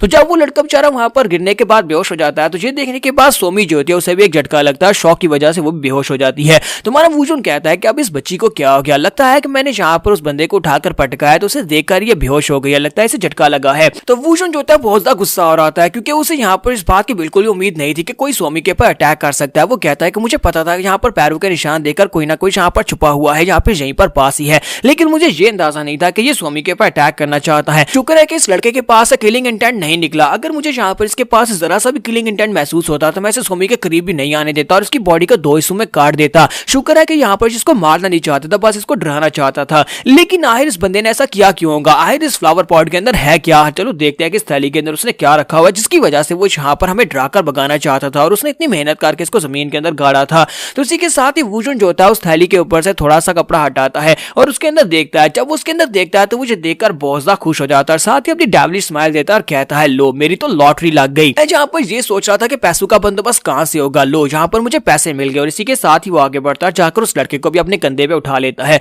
वो सोमी को भी उठा लेता है और साथ में उस लड़के को भी उठा लेता है और दोनों को उठाकर वहां से वापस अपने घर की तरफ चल पड़ता है। यहाँ पर से नेक्स्ट सीन उसके मैनर का दिखाया जाता है। तो उस लड़के को होश आती है, जब उसे होश आती है तो वो उठता है और उठकर जल्दी से बैठ जाता है और कहता है कि ये क्या, ये कौन सी जगह है, ये बिस्तर कैसे, मैं किसके बिस्तर पर हूँ। वूजन भी वहीं पर उसके पास ही खड़ा होता है, वो उसे कहता है कि तुम्हें होश आ ही गई। तो वो कहता है हाँ मुझे होश आ गई, लेकिन ये कौन सी जगह है, तुम मुझे यहाँ पर क्यों लेकर आए हो। लेकिन हमारा वूजन इसी के साथ से घूर कर देखता है, जब उसे घूर कर देखता है तो वो लड़का और भी ज्यादा घबरा जाता है और कहता है कि इसकी आंख इतनी ज्यादा कोल्ड कैसे हो सकती है, मुझे यहाँ पर बहुत ज्यादा खतरा महसूस हो रहा है, मुझे ऐसा लग रहा है कि जैसे किसी सांप ने मेरे पर नजर रखी हो, अगर मैं यहाँ पर से थोड़ा सा भी हिला तो वो मुझे काट देगा और मैं यहीं पर मर जाऊंगा। तो वूजन उस लड़के से कहता है कि मैं वहां पर उसी जगह के ऊपर तुम्हें जान से मारना चाहता था क्योंकि तुमने सोमी के ऊपर अटैक किया, लेकिन क्या तुम जानते हो कि मैंने तुम्हें क्यों जिंदा छोड़ दिया, मैंने तुम्हें मारा क्यों नहीं। तो वो लड़का उसे कहता है कि सर मुझे नहीं पता कि आपने मुझे क्यों जिंदा छोड़ा है। तो वूजन उसे कहता है कि हर एक इंसान की जिंदगी की बहुत ज्यादा वैल्यू होती है, हर इंसान की वैल्यू अलग अलग होती है, तुम जरा अपने बारे में बताओ कि तुम्हारी वैल्यू कितनी होगी, यानी कि अगर तुम्हारी जान की कीमत लगाई जाए तो बताओ कि तुम्हारी जान की कितनी कीमत हो सकती है। तो यहाँ पर हम लोग अपनी एपिसोड 5 का एंड करेंगे और नेक्स्ट एपिसोड में देखेंगे वूजन की इस बात का मतलब क्या है, वो इसके पास से कैसे पैसे लेने वाला है। तो एक्सप्लेनेशन अच्छी लगी हो तो कमेंट करके जरूर बताइएगा और वीडियो को लाइक करना मत भूलिएगा। Thank you. तो लास्ट एपिसोड के एंड पे हमने देखा था कि हमारा वूजुन जो होता है उस लड़के से पूछता है मुझे बताओ कि तुम्हारी जान की कितनी कीमत है, तुम्हारी कितनी वैल्यू होगी। तो वो लड़का उससे कहता है कि मुझे लगता है कि मेरी लाइफ की वैल्यू कम से कम 1 मिलियन नियांग तो होगी ही। ये बात सुनने के बाद वो उसे कहता है तुम्हें लगता है कि तुम्हारी जान की बहुत ज्यादा वैल्यू है, तुम अपने आप को कुछ ज्यादा ही मानते हो, पर मुझे नहीं लगता कि तुम्हारी जान की वैल्यू 1 मिलियन होगी। जबकि वो लड़का उसे कहता है कि अब जहाँ पर इतना भी नहीं है, मेरी वैल्यू इतनी तो है ही, 1 मिलियन से कम तो मेरी वैल्यू बिल्कुल भी नहीं होने वाली। तो वूजुन उसे कहता है कि अगर मैं यहाँ पर तुम्हें सच्ची बताऊं तो मेरी नजर में तुम सिर्फ और सिर्फ एक चोर हो, और चोर की वैल्यू जहाँ होती है वो सिर्फ और सिर्फ एक सिल्वर नियांग के बराबर होती है, यानी कि तुम्हारी वैल्यू सिर्फ और सिर्फ 1 रुपए के बराबर है। बात सुनने के बाद बेचारा काफी ज्यादा अपसेट होता है कि यहाँ पर मेरी जान की कीमत सिर्फ 1 नियांग लगा रहा है। तुम्हारा वूजुन से कहता है कि अब जबकि तुमने यहाँ पर अपनी वैल्यू को खुद डिटरमिन किया है कि तुम 1 मिलियन नियांग की अपनी लाइफ की कीमत लगाते हो, ठीक है, मुझे लगता है कि तुम्हें अपनी एबिलिटीज के ऊपर पूरा भरोसा होगा, इसी वजह से तुमने यहाँ पर 1 मिलियन कहा था। वूजुन साथ ही वहाँ पर हंसते हुए कहता है कि अब जबकि तुमने 1 मिलियन खुद ही कहा तो फिर ठीक है, तुम्हारी जान बचाने के बदले यानी कि तुम्हें जिंदा छोड़ने के बदले तुम्हें यहाँ पर मुझे 1 मिलियन रुपए देने हैं, और 1 मिलियन रुपए तुम्हें यहाँ पर इसलिए देने पड़ेंगे क्योंकि तुमने सोमी को मारने की कोशिश की थी, और अगर यहाँ पर हम लोग इन दोनों को आपस में तोड़े तो यहाँ पर तुम्हें टोटल मुझे 5 मिलियन देने हैं। अगर तुम यहाँ पर मुझे 5 मिलियन देते हो तभी तुम यहाँ से मेरे हाथों से बचकर जा सकते हो, वरना तुम बाकी की सारी जिंदगी यहीं पर मेरे पास गुलामी करने वाले हो। ये बात सुनने के बाद उस बेचारे को काफी बड़ा झटका लगता है। वो कहता है कहीं ये पागल तो नहीं है, ये यहाँ पर क्या बकवास किए जा रहा है कि यहाँ पर इसे इतने पैसे चाहिए। जबकि हमारा वूजुन उसे घूर कर देखता है और उसे कहता है कि मुझे जल्दी से बताओ कि तुम मेरे पैसे कब देने वाले हो, मुझे यहाँ पर 5 मिलियन रुपए चाहिए, 5 मिलियन रुपए तुम मुझे कब दोगे। यहाँ पर से नेक्स्ट सीन जो होता है हमें गवर्नर का दिखाया जाता है कि गवर्नर के पास लड़कियां जो होती हैं उससे बहुत ज्यादा इंप्रेस होती है, क्योंकि गवर्नर हमारा है भी बहुत ज्यादा यंग और साथ हैंडसम भी है। तो लड़कियां जो होती हैं उसके लिए फूल को कुछ खाने पीने की चीजें लेकर आई होती हैं और सभी बहुत ज्यादा खुश होती हैं। यहाँ तक कि बाकी के सभी लोग भी गवर्नर से खुश होते हैं क्योंकि उन्हें लगता है कि इसने टैंग बेग को पकड़ लिया है, सॉरी जैंग बेग को पकड़ लिया है, इस बैंडेड बॉस को पकड़ा है। लेकिन असल में इसने बेचारे ने नहीं पकड़ा। वो उन सभी के सामने से वहां पर से निकलकर जैसे अपने रूम में आता आकर चिल्लाना शुरू कर देता है और कहता है कि मुझे लगता है कि मैं यहाँ पर बहुत ही बुरी तरह से फंस चुका हूँ। अगर यहाँ पर इन लोगों की बात ही होती, ये सभी लोग मुझे हीरो समझ रहे हैं, तो मैं यहाँ पर खुशी खुशी इस बात को एक्सेप्ट कर सकता था। लेकिन अफसोस कि यहाँ पर मैं और भी बड़े झमेले में फंस चुका हूँ, क्योंकि यहाँ पर रॉयल फैमिली के लोगों को भी लगता है कि मैंने यहाँ पर बैंडेड बॉस को पकड़ लिया, जैंग बेग को मैंने पकड़ा है, इसी वजह से वो लोग मेरे पास एक और बड़ा केस लेकर आ गए हैं। रॉयल फैमिली से एक बंदा यहाँ पर आया था और उसने कहा कि एक बहुत ही इंपॉर्टेंट केस है, हमारे टेंपल के अंदर से बुद्धा की सोने की मूर्ति को किसी ने चोरी कर लिया, एक बहुत ही स्पेशल थीफ ने उसको चोरी किया है और हम उस थीफ को पकड़ना चाहते हैं। अगर तुम यहाँ पर इस केस को हैंडल करते हो और उस थीफ को ढूंढ लेते हो तो तुम्हें यहाँ पर रॉयल फैमिली की तरफ से बहुत सारे इनाम मिलेंगे और साथ ही हम तुम्हारा स्टेटस भी अप करेंगे। ओके, मैं यहाँ पर उस चोर को कैसे ढूंढ दूं? अगर वो चोर इतना ज्यादा महान है कि उसने वहां पर से सोने की मूर्ति को चोरी कर लिया, तो वहां पर पीछे सुराग छोड़कर क्यों जाएगा कि मेरे जैसा एक नुसखिया जाकर वहां पर से उसको ढूंढ ले, उसके सुरागों को देखते हुए। मैं तो यहाँ पर बहुत ही बुरी तरह से फंस गया, सभी लोगों के सामने मेरा भांडा फूट जाएगा कि मैंने ना ही जैंग बेग को पकड़ा, ना ही मैं यहाँ पर सोने की मूर्ति वाले चोर को ढूंढ सकता हूँ। अब मैं यहाँ पर क्या करूँ? यहीं पर से नेक्स्ट सीन जो होता है हमें उस बेवकूफ चोर का दिखाया जाता है, यानी कि यही वो चोर है जिसने सोने की मूर्ति को चोरी किया है।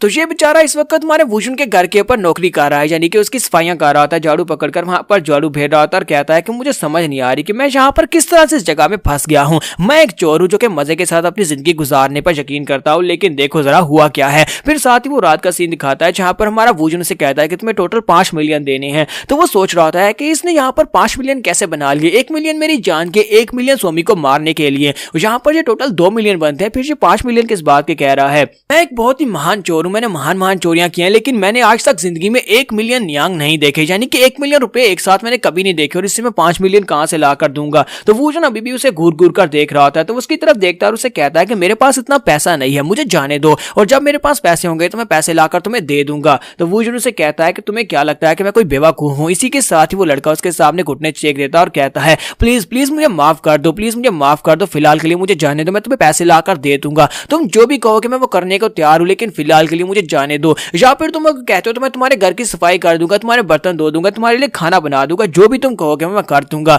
लेकिन वूजुन उसे घूर घूर कर देख रहा होता है और इसी घूरने की वजह से वो बेचारा जो होता है बहुत ज्यादा घबरा रहा होता है, क्योंकि उसे महसूस हो रहा होता है कि अगर यहाँ से भागने की कोशिश करेगा तो उसे मार डालेगा। तो समाते कहता है कि मुझे यहाँ पर मरना नहीं है, मैं यहाँ पर मर नहीं सकता, अभी मुझे जिंदगी में बहुत सारे काम करने हैं, अभी तो मुझे शादी भी करनी है। तो वूजुन उसकी बात जब सुनता है कि उसने कहा कि वो उसके लिए घर का खाना बना सकता है या फिर घर की सफाइयां कर सकता है, तो वो सोच रहा होता है कि मैं जो खाना बनाकर सोमी को देता हूँ वो बहुत ज्यादा गंदा होता है, वो तो खाने लायक भी नहीं होता, चलो इसे घर के ऊपर नौकर रख लेते हैं। वूजुन उसे कहता है तो फिर ठीक है, जब तक तुम यहाँ पर मेरे पैसे नहीं देते तब तक तुम्हें यहीं पर इसी घर में रहना होगा, यहाँ के सारे काम करने होंगे, लॉन्ड्री तुम करोगे, सफाई तुम करोगे और खाना तुम बनाओगे, और अगर तुमने यहाँ पर से भागने की कोशिश की तो मैं वादा करता हूँ कि तुम्हारी जो अमाउंट डबल हो जाएगी, तुम्हें मुझे 10 मिलियन देने पड़ेंगे। सुनने के बाद वो सोच रहा होता है कि इसे क्या लगता है कि मैं यहाँ पर रुकने वाला वाला हूँ, एक बार बस मेरी बात के ऊपर यकीन कर ले और मुझे यहाँ पर आजाद छोड़ और मेरे ऊपर नजर ना रखे, फिर मैं यहाँ से भाग जाऊंगा और दोबारा कभी इसके सामने आऊंगा ही नहीं। तो फिर इसे क्या लगता है कि मैं इसे 10 मिलियन देने के लिए वापस आऊंगा। जी के साथ ही हमारा सीन प्रेजेंट में आता है और बेचारा अभी भी वहाँ पर झाड़ू फेर रहा होता है और कहता है कि मैं यहाँ पर एक नौकर बन चुका हूँ, देखो तो जरा मेरी हालत क्या हो गई है। अभी एक हफ्ता गुजर चुका है। वो कमीना बंदा यहाँ पर बार बार मुझे कोई ना कोई काम दे देता है, मुझे यहाँ पर वेला बैठने ही नहीं देता। कभी कहता है सफाई कर दो, कभी बर्तन धो दो और कभी उस लड़की के लिए खाना बना दो, और ऊपर से ये बच्ची ये हर वक्त मेरी तरफ घूरती रहती है। जब वो घर पे नहीं होता तब ये मेरे पर नजर रखती है और हर वक्त मुझे देखती रहती है। सब कुछ इसी बच्ची की वजह से हुआ है। ये मनूस बच्ची अगर उस फ्लावर को वहां पर से नहीं निकालती तो मेरी चोरी की हुआ वो बुद्धा का स्टैचू वहां पर से नहीं निकलता। अगर वो वहां से नहीं निकलता तो कभी मैं यहाँ पर फंसता नहीं। माते कहता है कि मेरे पास ज्यादा टाइम नहीं है, मुझे वुजुन के पास से इसने जहाँ पर भी मेरे उस स्टैचू को छुपा कर रखा हुआ है उसे वापस लेना होगा और उसे जाकर ब्लैक मार्केट में बेचना होगा, क्योंकि ब्लैक मार्केट में जो इसका खरीदार है वो बहुत ही जल्दी यहाँ पर आ चुका होगा। अगर वो यहाँ पर आ गया और उसे यहाँ पर ये वाला स्टैचू नहीं मिला तो उसके बाद वो मुझे ढूंढेंगे और ढूंढकर मुझे मार डालेंगे। लेकिन मेरे पास एक ऑप्शन ये भी है कि मैं इसी के घर के ऊपर रह लेता हूँ, जहाँ पर मुझे कम से कम खाना तो फ्री का मिल रहा है। मैं सारी जिंदगी यहाँ पर सेफ रहूंगा क्योंकि ये बंदा काफी ज्यादा पावरफुल लगता है। उसी के साथ ही नेक्स्ट सीन में वो उनके लिए खाना बनाता है, तो जब उनके सामने खाना रखता है तो वो सभी दोनों खाना देखकर काफी हैरान होते हैं। तो सोमी कहती है ये तो बंस और बंस काफी ज्यादा टेस्टी लग रहे हैं। तो वुजुन से कहता है कि लगता है खाना बनाने में तुम काफी ज्यादा स्किल्ड हो, तुमने बहुत ही अच्छा खाना बनाया, मुझे लगता है कि तुम्हें एक चोरी चिकारी छोड़कर बल्कि कुक बन जाना चाहिए। तो वो उसे कहता है कि सर क्या आपको खाना पसंद आया? तो वो उसे कहता है हाँ मुझे खाना पसंद आया, ये काफी ज्यादा अच्छा है। अब जबकि तुम यहाँ पर काफी अच्छा काम कर रहे हो तो मुझे लगता है कि मुझे यहाँ पर तुम्हें मंथली सैलरी देनी चाहिए, मैं तुम्हें पूरे महीने के 3 सिल्वर कॉइंस दूंगा। उस्माते उसे कहता है कि सर आपका बहुत बहुत शुक्रिया मुझे यहाँ पर सैलरी देने के लिए, जबकि अंदर से वो उसे गालियां दे रहा था और कहता है कि देखो तो जरा इसकी हिम्मत कैसी हुई यहाँ पर मुझे सैलरी देने की, और वो भी सिर्फ 3 सिल्वर कॉइंस। फिर यहाँ पर एक और दिन गुजरने के बाद वो कहता है कि मुझे यहाँ पर लोकेशन के बारे में पता चल चुका है, मुझे पता है कि इसने मेरे गोल्डन बुद्धा को कहाँ पर छुपा कर रखा हुआ है, इसने उसे छत के ऊपर छुपा कर रखा हुआ है। अब मुझे यहाँ पर सिर्फ और सिर्फ राइट टाइम की जरूरत है, जब सही टाइम आएगा उस वक्त जब ये घर पर नहीं होगा मैं उस गोल्डन बुद्धा को वहां पर से लूंगा और यहाँ से लेकर निकल जाऊंगा, जाकर ब्लैक मार्केट में उसे बेचकर पैसे लेकर अफुर हो जाऊंगा और उसके बाद कभी इसके हत्थे नहीं चढ़ूंगा। क्या लगता है कि यहाँ पर मुझसे डबल अमाउंट ले सकता है अगर मैं यहाँ से भाग कर जाऊंगा। वुजुन वहीं पर बैठे बैठे खाना खाते खाते उसकी इंटेंशंस को समझ रहा होता है। तो वो सोमी से कहता है कि सोमी क्या तुम्हें पता है चाइना में कहानी है कि मंकी किंग जो था वो कभी भी बुद्धा के हाथों से नहीं निकल सकता था, क्योंकि वो बुद्धा जो थे हमेशा उसके ऊपर नजर रखते थे और कभी भी उसे भागने नहीं देते, इसी वजह से उन्होंने उसे सील करके रखा हुआ था। उस माते से कहता है कि मुझे लगता है कि तुमने भी इस कहानी के बारे में सुना होगा। तो वो कहता है हाँ मैंने इस कहानी के बारे में सुना हुआ है।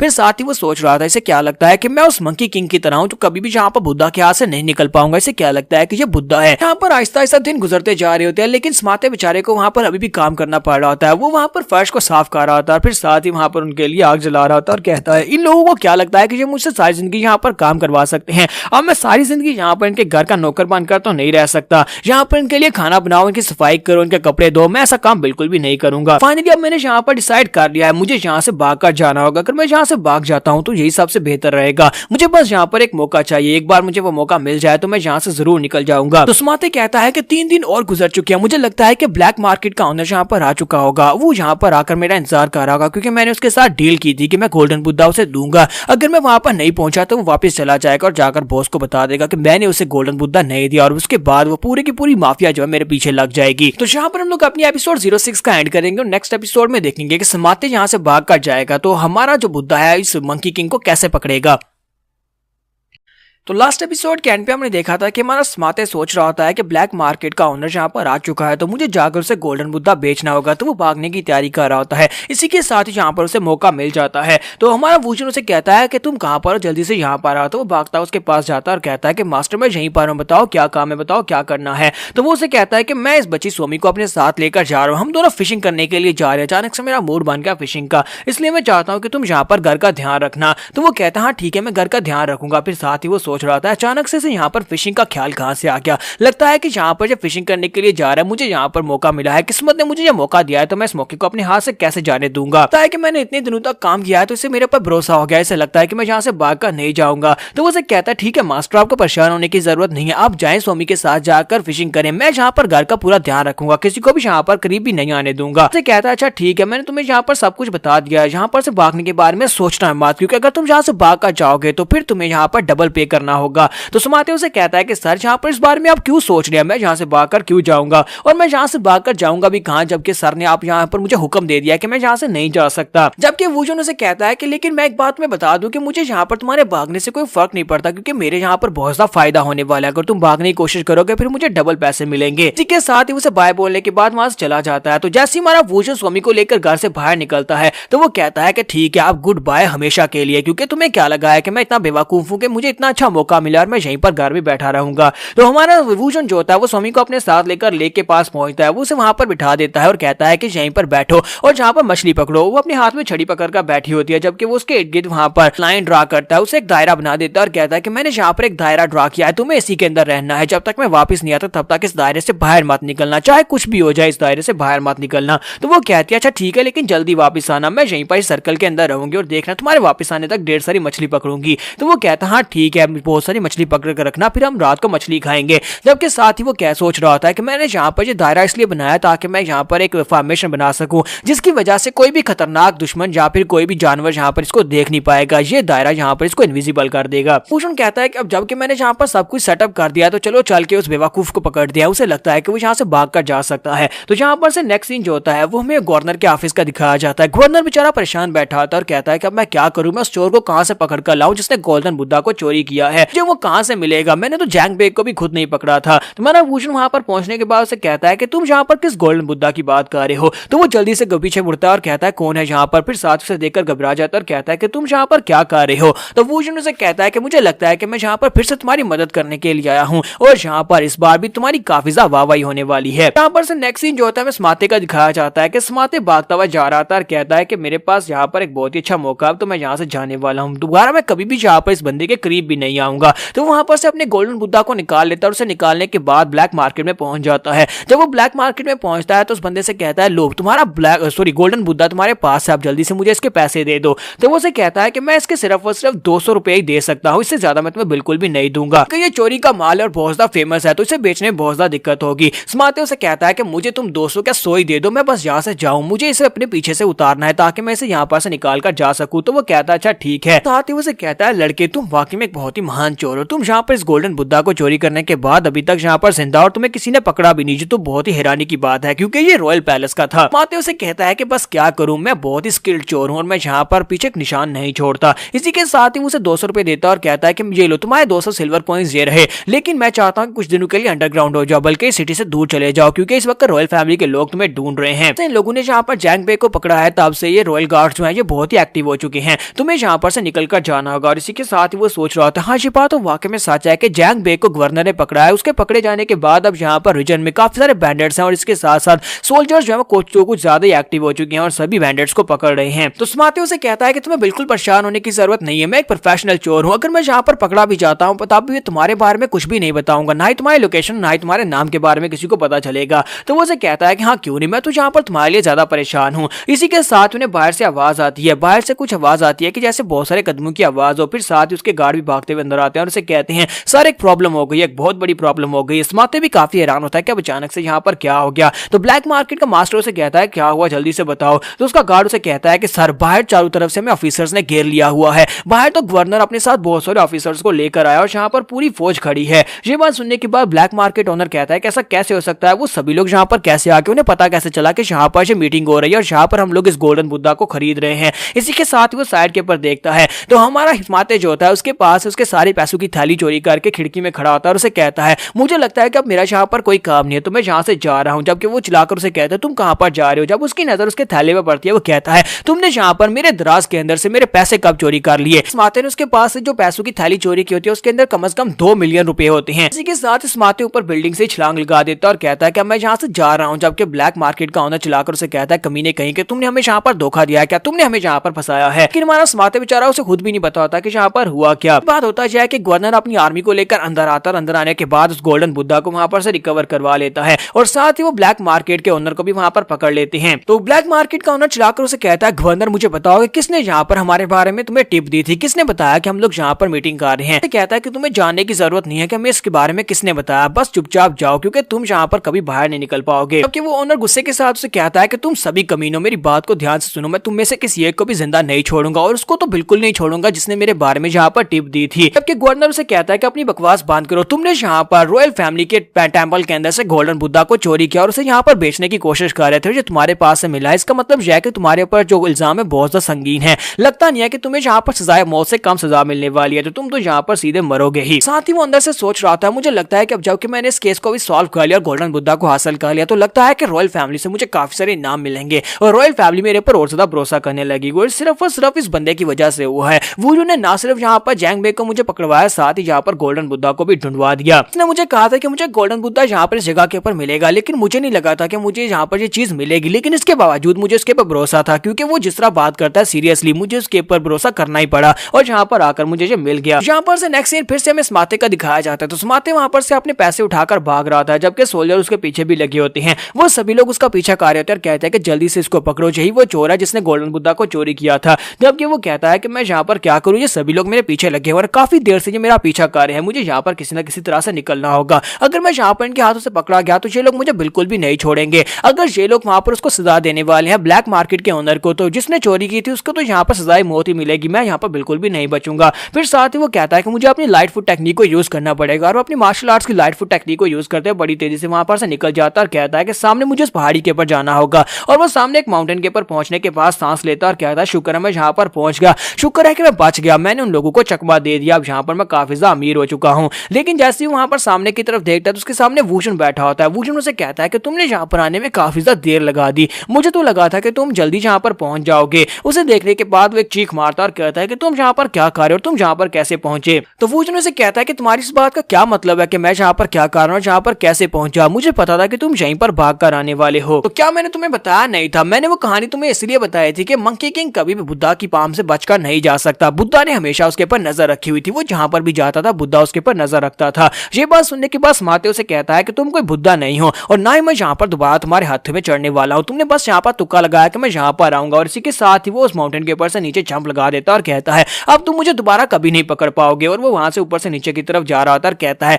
अब इस माउंटेन से तुम इतनी तेजी के साथ नीचे नहीं उतर सकते, जबकि मुझे स्पेशल टेक्निक आती है जिससे मैं लैंडिंग कर सकता हूँ। कि हमारा वूजन उसके सामने बैठकर हंस रहा था और कहता है तुम तो वाकई में एक बहुत बड़े बेवकूफ हो, अब तुम्हें यहाँ पर मुझे डबल देना पड़ेगा। यहाँ पर हम लोग अपनी एपिसोड 07 का एंड करेंगे। नेक्स्ट एपिसोड में देखेंगे क्या स्माते वूजन के हाथ से निकलकर चला जाएगा या फिर नहीं। तो एपिसोड की एक्सप्लेनेशन अच्छी लगी हो तो कमेंट करके जरूर बताइएगा और वीडियो को लाइक करना मत भूलिएगा। Thank you. तो रूथलेस की लास्ट एपिसोड के एंड पे हमने देखा था कि स्माते जो होता है वहां पर से क्लिफ के ऊपर से नीचे जंप लगा देता है। उसे लगता है कि अब वो यहाँ पर जंप लगाएगा और वहां पर से नीचे से भाग जाएगा। जब वो वहां पर ऊपर से नीचे की तरफ गिर रहा होता है तो इसी के साथ ही वो काफी ज्यादा खुश हो रहा होता है। ऊपर से नीचे की तरफ गिरते हुए सोच रहा था कि अब मैं यहाँ पर ग्राउंड के ऊपर टच करने के बाद यहाँ से भाग जाऊंगा। लेकिन इसी के साथ ही नीचे दिखाते हैं कि हमारा वूजन पहले वहां पर नीचे पहुंच चुका होता है। जब वो नीचे गिर रहा होता है तो वूजन उसे टांग से पकड़ता और कहता है कि तुम कहाँ पर जा रहे हो। स्माते भी इस बात से काफी ज्यादा हैरान होता है। वूजन कहता है कि तुम्हें क्या लगा था कि यहाँ पर एक क्लिफ के ऊपर इस तरह से उल्टे जंप लगानी चाहिए, अगर तुम्हारा सर टकरा जाता तो फिर मेरे पैसे कौन देता। स्माते जो होता है बड़ी तेजी के साथ अपनी टांग उसके पास से छुड़वाता और बड़ी तेजी से वहां से भागना शुरू कर देता और कहता है कि आखिर इस बंदे का मसला क्या है, ये बार बार वहां पर कैसे पहुंच जाता है जहां पर मैं जाता हूं। फिर साथ ही वो वहां पर से डॉक पर की तरफ जाता है जहां पर वो जहाज में बैठकर निकलने की कोशिश करता है। लेकिन हमारा वूजन जो होता है पहली वहां पर कश्ती में बैठा होता है। फिर साथ ही वहां पर से घोड़ा लेकर भागने की कोशिश करता है, लेकिन हमारा वूजन पहली वहां पर मौजूद होता है। फिर साथ ही वो एक केव के अंदर जाकर छुपता है, लेकिन हमारा वूजन पहले उस केव के अंदर मौजूद होता है। तो इसके बाद वो वहां पर अपने घुटने टेक देता और कहता है कि ऐसा कैसे हो सकता है कि मैं जहां पर भी जबाकर जाना चाहता हूं तुम वहां पर पहले से मौजूद होते हो, तुम हर जगह पर कैसे हो सकते हो। तुम्हारा वूजन से कहता है कि मैंने तुम्हें कहा नहीं था कि मंकी किंग कभी बुद्धा की पाम से निकलकर नहीं जा सकता, हमेशा बुद्धा की उसके ऊपर नजर रहती है। वूजन कहता है कि मैंने तुमसे कहा था, मैंने तुम्हें वार्निंग दी थी अगर तुम भागने की कोशिश करोगे तो फिर तुम्हारा कर्जा डबल हो जाएगा, अब तुम्हें जहां पर 10 मिलियन देने होंगे। साथ ही वो उसके पास वो थैला भी ले लेता है जो कि ब्लैक मार्केटर के पास से वो लेकर आया था। वो कहता है कि इसके अंदर तकरीबन 2 मिलियन है, तो 2 मिलियन जहां पर हो गया, अब तुम्हें बस 8 मिलियन और पे करने हैं। स्माते उठता है और कहता है कमीने कहीं कि मैं तुम्हें बिल्कुल भी नहीं छोड़ूंगा। और उठने के बाद वो उसे पंच मारने के लिए आके बढ़ता है। जब उसे पंच मारने के लिए आके बढ़ रहा होता है, जबकि हमारा वूजन सोच रहा था अगर मैं यहाँ पर इस बारे में सोचूं तो मैंने अभी तक जैंग बेग के सर के ऊपर जो इनाम था वो भी लेने के लिए नहीं गया, मुझे जाकर गवर्नर से इस बारे में बात करनी चाहिए, मुझे वहां पर से जो रिवार्ड मिलने वाला है उसके साथ मैं सोमी के लिए स्नैक्स खरीद सकता हूँ। और इसी के साथ पता नहीं वहां पर वो उसे पंच मारता है या नहीं मारता, क्योंकि वो उसे मार तो नहीं पाएगा। तो नेक्स्ट सीन जो होता है हमें घर का दिखाया जाता जाता है तो सुमाते वापस घर आ जाता है। घर आने के बाद वो सफाई कर रहा होता है। काफी दिन गुजर जाते हैं और गुजरने के बाद अब यहाँ पर उसे पता चल चुका है कि उसे सफाई ही करनी है और जो घर से भागकर कभी नहीं जा सकता,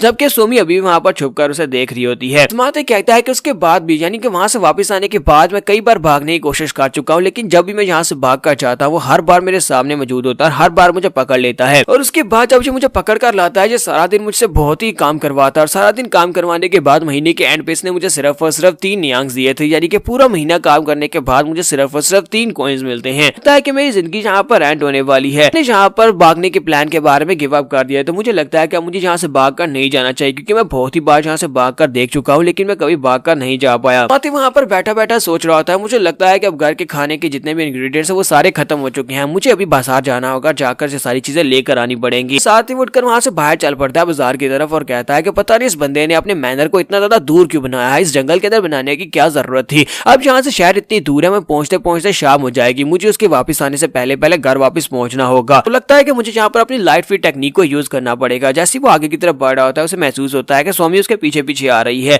तो वो कहता है कि ये बच्ची मेरा पीछा क्यों कर रही है। वो पीछे की तरफ घूमता है तो उसी के साथ सोमी जाकर पेड़ के पीछे छुप जाती है। तो वो कहता है चलो ठीक है, जल्दी से बाहर निकल आओ, तुम यहाँ पर क्या कर रही हो, आज तुम मेरा पीछा क्यों कर रही हो। तो सोमी जो होती है आगे से खामोश हो जाती है, फिर साथ उसे कहती है क्योंकि, और फिर साथ ही वहां पर वो हंसना शुरू कर देती है। तो उसे कहता है कि हंसना बंद करो, मैं यहाँ पर ये जानना चाहता हूँ कि तुम मेरा पीछा क्यों कर रही हो, चलो जल्दी से घर वापस चली जाओ, क्योंकि यहाँ पर तुम मेरे साथ बाजार नहीं जा सकती। अगर तुम्हारा मास्टर वापस आ गया और वापस आने के बाद वो बहुत ज्यादा गुस्सा होगा कि तुम मेरे साथ यहाँ पर आ गई हो, नहीं चाहता कि मैं यहाँ पर तुम्हारी वजह से मारा जाऊँ। लेकिन वो उसका पल्लू पकड़ती है और उसे कहती है लेकिन मुझे अकेले बहुत ज्यादा डर लगता है, मैं अकेले नहीं रहना चाहती, और साथ उसके साथ वो चिपक जाती है। सुमाते उसे कहता है कि तुम क्या कर रही हो, मैं यहाँ पर बाजार जा रहा हूँ, बाजार एक बहुत ही खतरनाक जगह है, वहाँ पर बहुत सारे गुंडे भी हो सकते हैं, अगर तुम वहाँ पर जाकर गुम हो गई तो फिर तो मेरी गर्दन कटेगी, वो मुझे बिल्कुल भी नहीं छोड़ेगा, मुझे माफ करना, मैं तुम्हें अपने साथ लेकर नहीं जा सकता। तो सोमी उसे कहती है लेकिन मैं तुम्हारे पीछे पीछे ही रहूंगी और तुम्हारा हाथ पकड़ कर रहूंगी, यानी कि मैं वहां पर से गुम नहीं होंगी और ना ही आसपास कहीं पर जाऊंगी, मैं तुम्हारे साथ ही रहूंगी। तो वो सोच रहा होता है कि अब मैं यहाँ पर क्या करूं,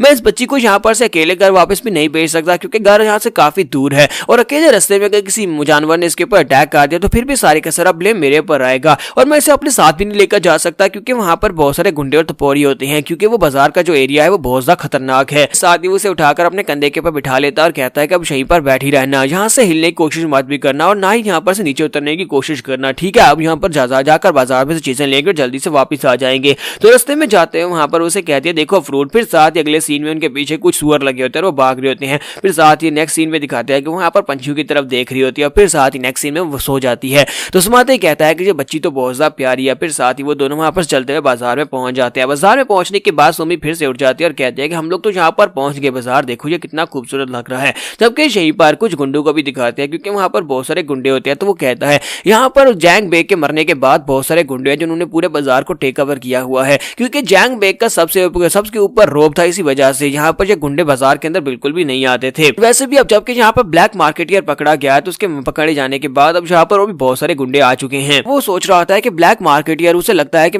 वो मेरी वजह से यहाँ पर पकड़ा गया, उम्मीद करता हूँ कभी तक उसका सर काट दिया गया हो, यानी कि सजाए मौत दी गई हो, क्योंकि अगर वो जिंदा हुआ तो अपने लोगों को मेरे बारे में बता सकता है और उसके बाद मैं खतरे में पड़ सकता हूँ। वो सोच रहा था अगर यहाँ पर गार्ड्स मुझे पकड़ लेते हैं जिसने गोल्डन बुद्धा को चोरी किया था, यानी मैं वो चोर हूँ, तो फिर तो यहाँ पर मेरे साथ उससे भी ज्यादा बुरा होगा, ये लोग मुझे भी सजाए मौत देंगे। जबकि इसी के साथ एक हाथ पीछे से निकलता है और सोमी को उठाकर वहां पर से एक बंदा भाग जाता है। तो वो एक टपोरी गुंडा होता है जो कि वहां पर से सोमी को किडनैप कर लेता है और उसे लेकर वहां से भाग रहा था। सुमाते कहता है कि ऐसा कैसे हो सकता है, लगता है कि आज मैं यहाँ पर मरने वाला हूँ, वो कमीना मुझे बिल्कुल भी नहीं छोड़ेगा। और इसी के साथ ही वो उस गुंडे के पीछे भागना शुरू करता है, वो अपनी लाइट फुट टेक्निक को यूज करता है। जबकि दूसरी तरफ से वो गुंडा भी लाइट फुट टेक्निक को यूज करता है और कहता है तुम्हें क्या लगता है कि तुम यहाँ पर मुझे पकड़ सकते हो। जबकि वो उसे चिल्लाकर उसे कहता है क्या तुम्हें पता भी है कि ये किस मॉन्स्टर की बच्ची है, तुम यहाँ पर इसको छोड़ो और यहाँ पर से अपनी जान बचाओ। तो सुमाते कहता है कि ये कमीना तो मार्शल आर्टिस्ट है, जी यहाँ पर लाइट फुट टेक्निक को यूज कर रहा है, मुझे लगता है कि मैं यहाँ पर इसको पकड़ नहीं पाऊंगा। और उसका पीछा करते करते जंगल में पहुंच जाता है। वो लोग बाजार से निकल जाते हैं। तो वो कहता है कि ये क्या है, ये मुझे लेकर कहाँ पर जा रहा है, मुझे लगता है कि यहाँ पर मुझे जानबूझकर किसी जाल में फंसाने की कोशिश कर रहा है,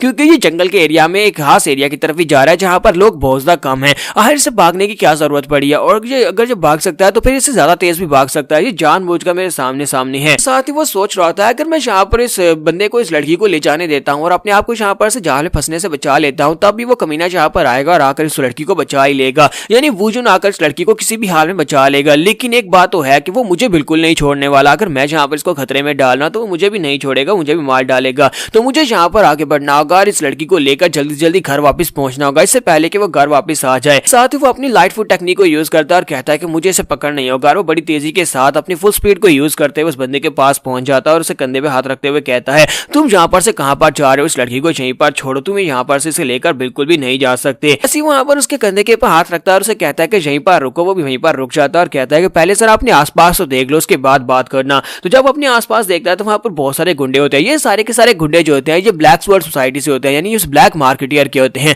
ब्लैक मार्केट के गुंडे यहाँ पर अपने मास्टर का बदला लेने के लिए यहाँ पर आए होते हैं। इसी के साथ एक गंजा वहां से निकलता है और उसके मुंह पर एक जबरदस्त पंच मारता है। पंच के साथ समाते बेचारा वहीं पर नीचे गिर जाता है। जबकि यहीं पर से नेक्स्ट सीन मेंशन का दिखाया जाता है जहां पर हमारा वूजन वापस आता है। घर वापस आने के बाद बेचारा बहुत ज्यादा बोर हो रहा था और कहता है कि पता नहीं सोमी कहां पर चली गई है, हमारा घर तो इतना बड़ा है, मुझे यहाँ पर अकेले महसूस हो रहा है। अब जबकि यहाँ पर शोर मचाने वाला कोई भी नहीं है तो इसी वजह से मुझे घर काफी ज्यादा बड़ा लग रहा है। समाते और सोमी दोनों यहाँ पर शोर मचाए रखते हैं। मुझे लगता है कि मुझे शोर की आदत हो गई है, क्योंकि घर के बाहर फुटप्रिंट्स को देखकर तो लगता है कि वो दोनों बाजार में से इंग्रेडिएंट्स लाने के लिए गए हैं, लेकिन काफी ज्यादा देर हो गई, अभी तक वो लोग वापस नहीं आए। के साथ ही दूसरी तरफ उनका सीन भी साथ साथ दिखाया जा रहा था जहां पर वो गुंडे जो होते हैं समाते को बहुत ही बुरी तरह से पीट रहे होते हैं, जबकि वो सोमी को अपनी बॉडी के नीचे कवर करके खड़ा होता है। दूसरी तरफ वूजन कह रहा होता है कि इस वक्त जो मार्केट जो है बहुत सा खतरनाक हो चुकी है, बहुत सारे गुंडे मार्केट के अंदर आए हुए हैं, क्योंकि मैंने कल भी बहुत सारे गुंडे देखे थे। लगता है कि मुझे खुद ही सोमी को ढूंढने के लिए जाना पड़ेगा। यहाँ पर हमारी एपिसोड 08 का एंड करेंगे। एपिसोड की एक्सप्लेनेशन अच्छी लगी हो तो कमेंट करके जरूर बताइएगा, वीडियो को लाइक करना मत भूलिएगा। Thank you.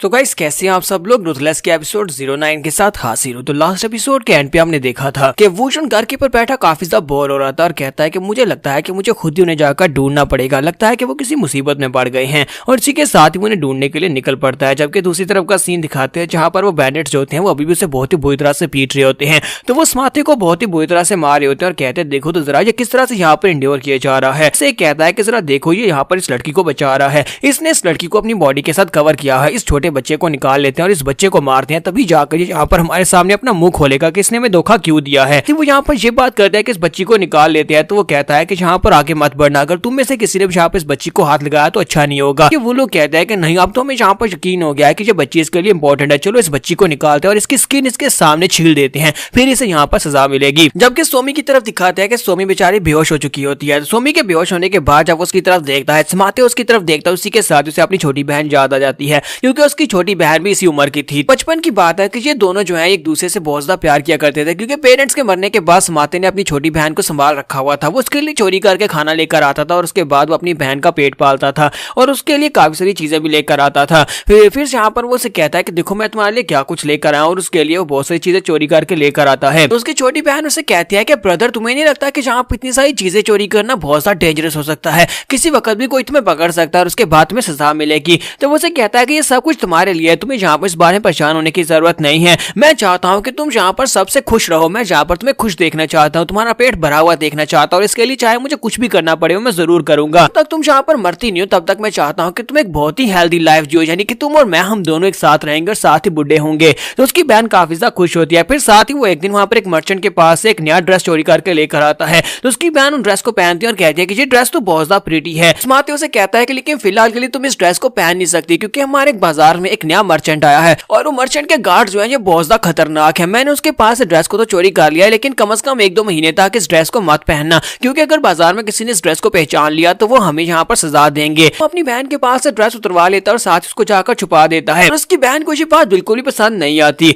तो उसका भाई यानी समाते जो होता है वो उसे वहां पर ये कहने के बाद बाहर चला जाता है। जब वहां पर से बाहर चला जाता है ताकि वो जाकर कोई और चीज चोरी करके ले सके या फिर खाना लाने के लिए वहां से जाता है। तो जब वो घर वापस आता है तो घर आने के बाद वो देखता है उसकी बहन घर वापस नहीं आई, यानी कि उसकी बहन जो है वो घर पर नहीं है। वो वहां पर देखता है कि उसने जो ड्रेस छुपाई थी वो ड्रेस भी वहां पर नहीं है, और उसके बाद वो पूरी गलियों में जाकर उसको ढूंढना शुरू करता है और एक जगह के ऊपर जाकर उसे अपनी बहन मिलती है। उसकी बहन की बॉडी के ऊपर कोई कपड़े नहीं होते, यानी कि उसके जो कपड़े पहने थे वो मर्चेंट के वो कपड़े उतार लिए गए होते हैं और उसे इतनी बुरी तरह से पीटा गया होता है कि वो मर चुकी होती है, वहीं पर दम तोड़ चुकी होती है। तो वो कहता है कि मुझे लगता है कि यहाँ पर मेरी बहन ने वो ड्रेस पहनकर यहाँ से बाहर निकली थी और उस मर्चेंट के गार्ड ने पहचान लिया होगा कि ये वही ड्रेस है और उन्होंने यहाँ पर इसके पास ड्रेस तो छीनी, साथ ही बेचारी इतनी बुरी तरह से मारा कि जो बेचारी मर गई है। और उस दिन के बाद से मुझे बच्चे बिल्कुल ही पसंद नहीं। जब मेरी बहन मरी थी तब से मुझे बच्चे बिल्कुल ही पसंद नहीं है, क्योंकि बच्चे बहुत ज्यादा अनोइंग होते हैं और ये कभी आपकी बात नहीं सुनते। आप इनसे जो कहते हैं वो उसका उल्टा ही करते हैं। वो गुंडे जो होते हैं उसे कहते हैं कि तुमने वहां पर उस गोल्डन बुद्धा को हमारे बॉस के सामने हैंड ओवर किया था, और उस बुद्धा की स्टैचू के पीछे पीछे वहां पर पुलिस आ गई, यानी कि वहां पर गवर्नर अपने गार्ड्स को लेकर आ गया। लगता है कि तुम्ही ने वहां पर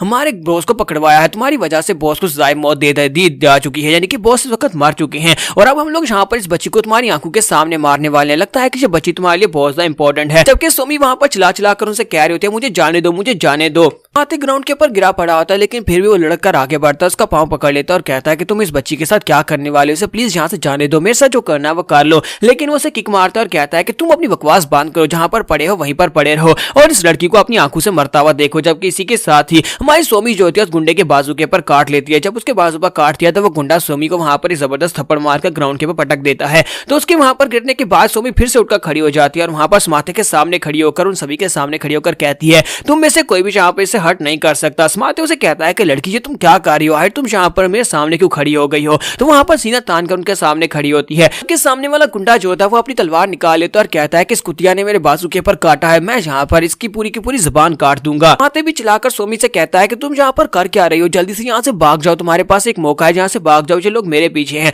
जबकि वो उसकी तरफ घूमती है, हल्का सा मुस्कुराती है और कहती है कि मेरी बात सुनो, यहाँ से तुम्हें छोड़कर बिल्कुल भी नहीं जाने वाली। जबकि समाते को वहां पर अपनी बहन याद आ रही होती है, तो वो अपनी बहन को याद करने के बाद उसका मरा हुआ चेहरा वहां पर सोच रहा होता है। फिर साथ से कहता है कि अगर तुम मेरी बात नहीं मानोगी तो फिर तुम भी यहाँ पर मेरी बहन की तरह मरने वाली हो। लेकिन सोमी चिल्लाकर उसे कहते हैं नहीं, मैं यहाँ से बिल्कुल भी नहीं जाऊंगी, मैं तुम्हें अकेला छोड़कर कैसे जा सकती हूँ जबकि तुम हमारी फैमिली का हिस्सा हो। और इसी के साथ ही गुंडा आगे बढ़ता और कहता है कि लड़की तुम यहाँ पर अपना ड्रामा बंद करो, तुम्हारा ड्रामा कुछ ज्यादा ही ओवर एक्ट हो गया, अब यहाँ पर तुम्हें मरना होगा। और जैसे ही वो आगे बढ़कर अपनी तलवार से उसके ऊपर अटैक करने लगता है, इसी के साथ ही वूजन वहां पर पहुंच जाता है। वूजन वहां पर पहुंचने के बाद उसका हाथ पकड़ लेता है और उसका हाथ पकड़ने के बाद वो बहुत ज्यादा गुस्सा होता है क्योंकि वो यहाँ पर सोमी को मारने की कोशिश कर रहा था। तो अब यहाँ पर वूजन इन सभी के साथ क्या करेगा। सोमी भी उसकी तरफ देखती है और कहती है अंकल तुम यहाँ पर, तो वो उसकी तरफ देखता है कि उसके चेहरे के ऊपर वहां पर थप्पड़ का निशान होता है और ये देखकर उसे और भी ज्यादा गुस्सा आता है। और इसी के साथ ही वो उसको जिसको उसने अपने हाथ से पकड़ा होता है उसको वहीं पर ग्राउंड के ऊपर पटक देता है। फिर साथ ही वहां पर सभी की तरफ देखता है, हल्का सा मुस्कुराता है और कहता है अब तुम सभी लोग यहाँ पर बहुत ही बुरी मौत मरने वाले हो। से नेक्स्ट सीन में घर का दिखाया जाता है। समाते बिस्तर के ऊपर लेटा होता है, सोते सोते वहां पर वो सोच रहा होता है लगता है कि मेरी बहन को भी मेरा इंतजार करना बहुत ज्यादा बुरा लगता था क्योंकि मैं चोरी करने के लिए बाहर जाता था और बेचारी अकेली होती थी। वहीं पर उसके पास ही होती है। सोमी उसे कहती है कि अंकल जल्दी से उठ जाओ, तुम अभी तक सो क्यों रहे हो। समाते उसकी बात सुनने के बाद जल्दी से उठकर बैठ जाता है, उसकी तरफ देखता और कहता है कि ये क्या तुम यहाँ पर, तुम्हें क्या, तुम ठीक हो क्या, तुम ठीक हो। साथ ही वो उसके चेहरे की तरफ देखता और कहता है कि तुम्हारे चेहरे पर क्या हुआ, यहाँ पर तो चोट लगी हुई है, क्या यहाँ पर क्या हुआ था। इसी वजह से मैंने तुमसे कहा था ना कि वहां से भाग जाओ, तुम्हें वहां पर सामने खड़े होने की क्या जरूरत थी।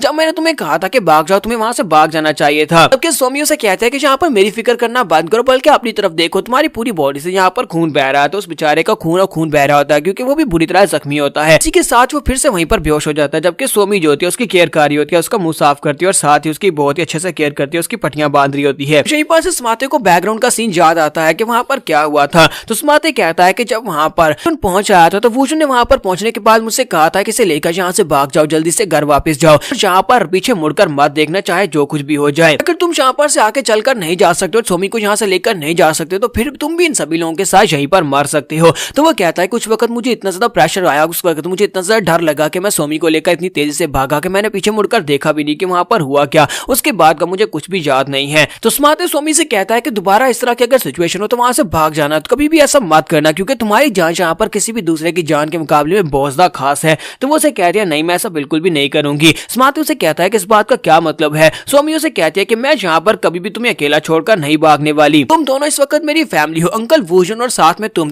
दोनों मेरी फैमिली, और मैं तुम दोनों को किसी मुश्किल वक्त में अकेला नहीं छोड़ूंगी। तो समाते ये बात सुनने के बाद सोच रहा था, देखो तो ये लड़की यहाँ पर किस तरह मेच्योर लोगों की बातें कर रही है। तो सोमी उसे कहती है कि आज के बाद से मैं वादा करती हूँ कि मैं बहुत ज्यादा स्ट्रॉन्ग बनूंगी, मैं इतनी स्ट्रॉन्ग बनूंगी कि तुम दोनों को यहाँ पर प्रोटेक्ट कर सकूं, मैं अपनी फैमिली को प्रोटेक्ट कर सकूं। समाते भी यहाँ पर उसकी बातें सुनने के बाद काफी ज्यादा हैरान होता है कि इस बच्ची में तो कितना ज्यादा हौसला है, ये अपनी फैमिली को बचाने के लिए यहाँ पर अपनी जान देने को तैयार है। और इसी के साथ ही नेक्स्ट सीन जो होता है हमें गवर्नर का दिखाया जाता है। गवर्नर को वहाँ पर मैसेज मिलता है, जंगल के अंदर फाइट हो रही है जहाँ पर कुछ गुंडे आपस में फाइट कर रहे हैं और वहाँ पर गुंडों की हालत बहुत ज्यादा बुरी है। के साथ ही वो अपने गार्ड्स को लेकर जंगल की तरफ आगे बढ़ रहा था और वो सोच रहा था कि अब अचानक से यहाँ पर क्या हो गया। जब से जैंग बेक को मैंने पकड़ा उसके बाद से यहाँ पर बहुत सारे बैंडेड ग्रुप्स आ गए और सभी लोग आपस में फाइट करना शुरू कर दिए हैं। और अब इन सभी बेवकूफ बैंडेट्स को पकड़ने के लिए मुझे एक्स्ट्रा टाइम देना पड़ रहा है, मुझे रात के वक्त भी ड्यूटी करनी पड़ रही है। तो यहाँ पर हम लोग अपनी एपिसोड 09 का एंड करेंगे और नेक्स्ट एपिसोड में देखेंगे कि हमारा वुजन अब यहाँ पर ब्लैक सोसाइटी के साथ क्या करने वाला है। ब्लैक स्वॉर्ड सोसाइटी के लोग यहाँ पर ये सब कुछ कर रहे हैं। एपिसोड की एक्सप्लेनेशन अच्छी लगी हो तो कमेंट करके जरूर बताइएगा और वीडियो को लाइक करना मत भूलिएगा। Thank you.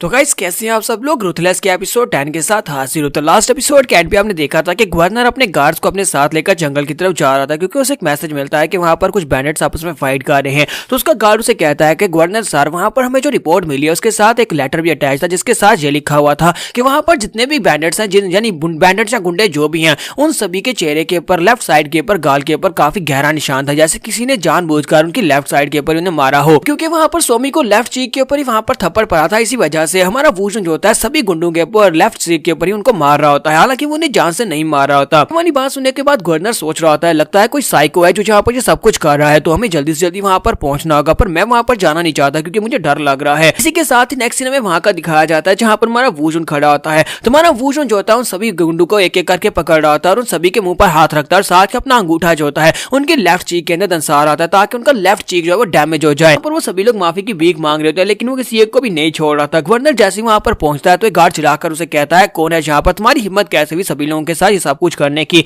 तो इसी के साथ गवर्नर उस गार्ड को रुकवा देता है, जल्दी से भागता आगे बढ़ता और कहता है hello brother, hello hello sir, आप यहाँ पर क्या कर रहे हैं इतनी रात के वक्त, आप यहाँ पर क्या कर रहे हैं, क्या आप इन गुंडों को सबक सिखा रहे हैं। तुम्हारा वुजन उसकी तरफ देखता है, फिर साथ उसे कहता है कि इन लोगों ने यहाँ पर मेरी फैमिली को किडनैप करके उसे मारने की कोशिश की, इसी वजह से मैंने यहाँ पर इन लोगों को सबक सिखाया है। और जितने भी गुंडे हैं ये सारे के सारे उस ब्लैक मार्केट वाले बॉस के साथ हैं और उसका बदला लेना चाहते थे, सभी लोगों को अरेस्ट कर लो। तो इसी के साथ वो सभी गार्ड्स भागते हुए आगे बढ़ते ताकि सभी को अरेस्ट कर सके। एक गार्ड दूसरे से कहता है क्या तुम जानते हो कि ये बंदा कौन है जिसके सामने गवर्नर भी इतनी इज्जत से पेश आ रहे हैं और साथ ही डर भी रहे हैं। दूसरा से कहता है कि मुझे नहीं पता कि ये बंदा कौन है। दूसरा बंदा उसे कहता है लेकिन हमारे गवर्नर तो इतने पावरफुल है कि उन्होंने जैंग बेक को अकेले पकड़ा था, फिर ये इस बंदे के सामने इतना ज्यादा डर क्यों रहे हैं। अब वुजन उससे पूछता है मुझे ये बताओ कि ये सभी गुंडे कहाँ से आए, इनका कौन सी ऑर्गेनाइजेशन के साथ ताल्लुक है, इन लोगों ने यहाँ पर ब्लैक स्वॉर्ड सोसाइटी का नाम लिया था। ये बात सुनने के बाद गवर्नर हमें बताता है कि ब्लैक स्वॉर्ड सोसाइटी एक ऑर्गेनाइजेशन का नाम है, एक ऐसी ऑर्गेनाइजेशन जो कि डेविल ऑर्गेनाइजेशन है, आप उसे डीमन कल्ट भी कह सकते हैं। यहाँ पर राइट के सेक्टर जो 9 बड़े ग्रेट सेक्टर्स हैं उन सेक्टर्स के अलावा एक और ऑर्गेनाइजेशन है जो कि यहाँ पर हिडन काम कर रही है और सारे के सारे गुंडे जो है वहीं पर जाकर भर्ती हुए हैं, वो सभी गुंडे उनके साथ मिलकर काम करते हैं। पिछले कई सालों से यहाँ पर हम लोग ब्लैक स्वॉर्ड सोसाइटी के लोगों को पकड़ने की कोशिश कर रहे हैं ताकि उनकी मेन ऑर्गेनाइजेशन को खत्म किया जा सके, लेकिन वो लोग और भी ज्यादा स्ट्रॉन्ग होते जा रहे हैं और इस तरह के गुंडे जैसे कि जैंग बेक और इस तरह के ब्लैक मार्केट के बॉस ये सभी लोग उन्हीं के साथ मिलकर काम करते हैं, सभी मिलकर यहाँ पर ये सब कुछ करते हैं। मतलब वुजन से कहता है कि मैंने लोगों के पास से कुछ इन्फॉर्मेशन निकलवाई है और उस इन्फॉर्मेशन के मुताबिक पर तुमने जिस गुंडे को पकड़ा था जैंग बेक और उसके साथ साथ ब्लैक मार्केट का बॉस, ये सभी लोग इस ब्लैक स्वॉर्ड सोसाइटी के साथ मिलकर काम कर रहे हैं और उनको यहाँ पर ये सारी चीजें पहुंचाते हैं। और मुझे ये पता चला है कि उन लोगों का हेडक्वार्टर कहाँ पर है, यहाँ पर हुनान सिटी में जो उनकी ब्रांच है उसका हेडक्वार्टर माउंट हैंग के ऊपर है। गवर्नर उसे कहता है कि तुम्हें यहाँ पर उनके हेडक्वार्टर के बारे में पता चल गया तो फिर ठीक है, मैं भी यहाँ पर अपने लोगों को लेकर जाता हूँ और जाकर उनको पकड़ता हूँ। लेकिन वो जो उनसे कहता है नहीं, मुझे लगता है कि अब यहाँ पर तुम्हें ये करने की जरूरत नहीं है, लगता है कि मैं यहाँ पर तुम्हारे पर एक और एहसान करने वाला हूँ और इस एहसान के बदले में बात को तुम यहाँ पर मुझे रिपे कर सकते हो और मैं अभी वहां पर माउंट हैंग के ऊपर जाने वाला हूँ, तुम अपने सोल्जर्स को लेकर पीछे आ जाओ। तो नेक्स्ट में माउंट हैंग का दिखाया जाता है जहाँ पर इस ब्रांच का जो लीडर होता है कुर्सी के ऊपर बैठा होता है और वो कहता है कि मुझे बताओ कि यहाँ पर हो क्या रहा है, क्या तुम यहाँ पर सिटी के अंदर किसी से भी कांटेक्ट नहीं कर पा रहे, क्या वो गुंडे वापस आ गए जिनको हमने वहां पर समाथे को मारने के लिए भेजा था। उसके सामने वाला बंदा उसे कहता है कि माय लॉर्ड आपको परेशान होने की जरूरत नहीं है, वो जल्दी यहाँ पर आते होंगे, वो सारे के सारे प्रोफेशनल थे। तो उसका बॉस उसे कहता है क्या वाकई में तुम्हें लगता है कि वो प्रोफेशनल काम कर पाएंगे, क्योंकि हायर अप्स जो है यानी मेरे बॉस जो है वो भी यहाँ पर इस बारे में जानना चाहते हैं कि यहाँ पर हो क्या रहा है। ब्लैक मार्केट के बॉस के पकड़े जाने के बाद और साथ ही जैंग बेक के पकड़े जाने के बाद अब यहाँ पर हमारी ब्लैक स्वॉर्ड सोसाइटी के जो बॉसेस हैं वो लोग बहुत ज्यादा गुस्सा हो रहे हैं। तो साथियों से कहता है कि सर मुझे लगता है कि आपको बिल्कुल परेशान होने की जरूरत नहीं है, जल्दी ये सब कुछ ठीक हो जाएगा, ये सिर्फ और सिर्फ एक मिस्टेक है और मिस्टेक को हम लोग क्लियर कर देंगे। तो बॉस से कहता है अच्छा फिर ठीक है, मुझे लगता है कि वो बंदा जो है यानी वो समाते जो चोर है वो सिर्फ और सिर्फ एक चोर है, कोई मार्शल आर्टिस्ट तो बिल्कुल भी नहीं है और वो यहाँ पर इतने प्रोफेशनल्स के सामने कुछ भी नहीं कर पाएगा। मुझे तो यहाँ पर समझ नहीं आ रही कि सिटी में आखिर हो क्या रहा है कि यहाँ पर सिटी के अंदर पहले यहाँ पर जैंग बेग को पकड़ लिया गया और उसके बाद ब्लैक मार्केट के बॉस को पकड़ लिया गया। गवर्नर अकेला ये सब कुछ नहीं कर सकता और ना ही वो चोर यहाँ पर अकेला ये सब कुछ कर सकता है। मुझे लगता है कि वहां पर कोई ना कोई तो है जो हमारे खिलाफ जा रहा है। फिर साथ ही वहां पर उनकी दीवार टूटती है और दीवार टूटने के साथ ही हमारा वोजन अंदर आ जाता है। तो उसके सामने जो गार्ड खड़ा होता है वो चलाकर कहता है कौन हो तुम, यहाँ पर क्या कर रहे हो, क्या तुम्हें पता नहीं है कि तुम इस वक्त कहां पर हो। तो बॉस जो होता है यहाँ पर बड़ी एटीट्यूड के साथ यानी कि बॉस वाले एटीट्यूड के साथ कहता है कि तुम कौन हो। फिर साथ ही नेक्स्ट सीन में दिखाता है कि बॉस की हालत बहुत ही बुरी हुई पड़ी होती है और वो ग्राउंड के ऊपर बेहोश पड़ा होता है। इतनी देर के बाद गवर्नर अपने गार्ड्स को लेकर वहां पर पहुंच आता है। वोजन कहता है कि चलो इन लोगों को यहाँ पर अरेस्ट कर लो, जबकि गार्ड्स वहां पर बातें कर रहे होते हैं क्या ये लोग वाकई में ब्लैक स्वॉर्ड सोसाइटी के लोग हैं, लेकिन इन्हें देखकर तो नहीं लगता ये लोग यहाँ पर ग्राउंड के ऊपर किस तरह गिरे पड़े हैं। तब वो लोग वहां पर आगे बढ़कर बॉस को गिरफ्तार कर रहे होते हैं। इसी के साथ ही बॉस की जेब से वहां पर काफी सारे गोल्ड कॉइंस गिरते हैं। तुम्हारा वोजन देखने के बाद सोच रहा होता है कि लगता है कि स्वामी और उसके साथ साथ समाते वो दोनों घर पर भूखे होंगे, तो उनके लिए खाना लेकर जाने के लिए मुझे पैसे चाहिए। तो वो उनसे कहता है यहीं पर रुको और गार्ड्स को रुकने का कहने के बाद वो आगे बढ़ता जाकर उसके कपड़ों के अंदर सारे पैसे निकालना शुरू कर देता है। तो वहां पर सारे के सारे पैसे निकाल लेता है और ना सिर्फ वहां पर से पैसे उठा लेता है बल्कि बॉस के पास जितने पैसे होते हैं वो सारे के सारे लूट लेता है और उसने यहाँ पर बड़े बड़े बैग भरे होते हैं और साथ ही वहां पर जो कुछ उसे मिलता है वो सब कुछ उठाकर कहता है ठीक है अब तुम सभी लोगों को गिरफ्तार कर सकते हो, मैं जहां से जा रहा हूं। तो वो लोग उसे कहते हैं कि सर आपका बहुत बहुत शुक्रिया, प्लीज अपने रास्ते में अपना ध्यान रखना। और हमारा वोजन वो पैसे लेकर वापस आ जाता है और इस तरह हमारे वोजन ने वहां से जो पैसा कमाया था वो अगले एक साल के लिए, कम से कम एक साल के लिए उनको यहाँ पर अच्छे से पालने के लिए काफी था। वो यहाँ पर समाते और साथ में सोमी दोनों का अच्छे से ख्याल रख सकता था। इस वक्त वोजन ने फैसला किया कि उसे यहाँ पर और ज्यादा पैसा चाहिए और इसी तरह वो पैसा कमा सकता था कि वो गवर्नर का साथ देकर गुड्डू को पकड़वा कर उनके सर पर इनाम या फिर उनको लूट कर उनके पास से पैसा ले सकता था। तो नेक्स्ट सीन में 3 महीने के बाद का दिखाया जाता है। 3 महीने के बाद अब यहाँ पर समर का मौसम आ चुका है। तो हमारा वोजन जो था वो कहता है कि मैंने यहाँ पर ब्लैक स्वॉर्ड सोसाइटी के पास जो चीजें ली थी उनके साथ हमारी लाइफ काफी ज्यादा अच्छी गुजर रही है, यानी कि हम लोग काफी अच्छी रिच लाइफ गुजार रहे हैं। लेकिन अब यहाँ पर एक नई प्रॉब्लम आ गई है। 3 महीने गुजर चुके हैं हमें रिच लाइफ गुजारते हुए, लेकिन जरा इन लोगों की तरफ देखो, यहीं पर साइड के ऊपर दिखाते हैं जहाँ पर समाते झाड़ू फेर रहा होता है, लेकिन वो पहले से बहुत ज्यादा मोटा हो चुका है। तुम्हारा वोजन सारी सोमी की तरफ देखता और कहता है अब जरा इसकी तरफ देखो। सोमी वहां पर खेल रही होती है लेकिन वो भी काफी ज्यादा मोटी हो चुकी होती है। सोमी वहां पर पानी के अंदर मछली को देख रही होती है, साथ ही लाट टपका कर कहती है ये बहुत ज्यादा टेस्टी है, अगर इसे पकाकर खाया जाए तो मजा आ जाए।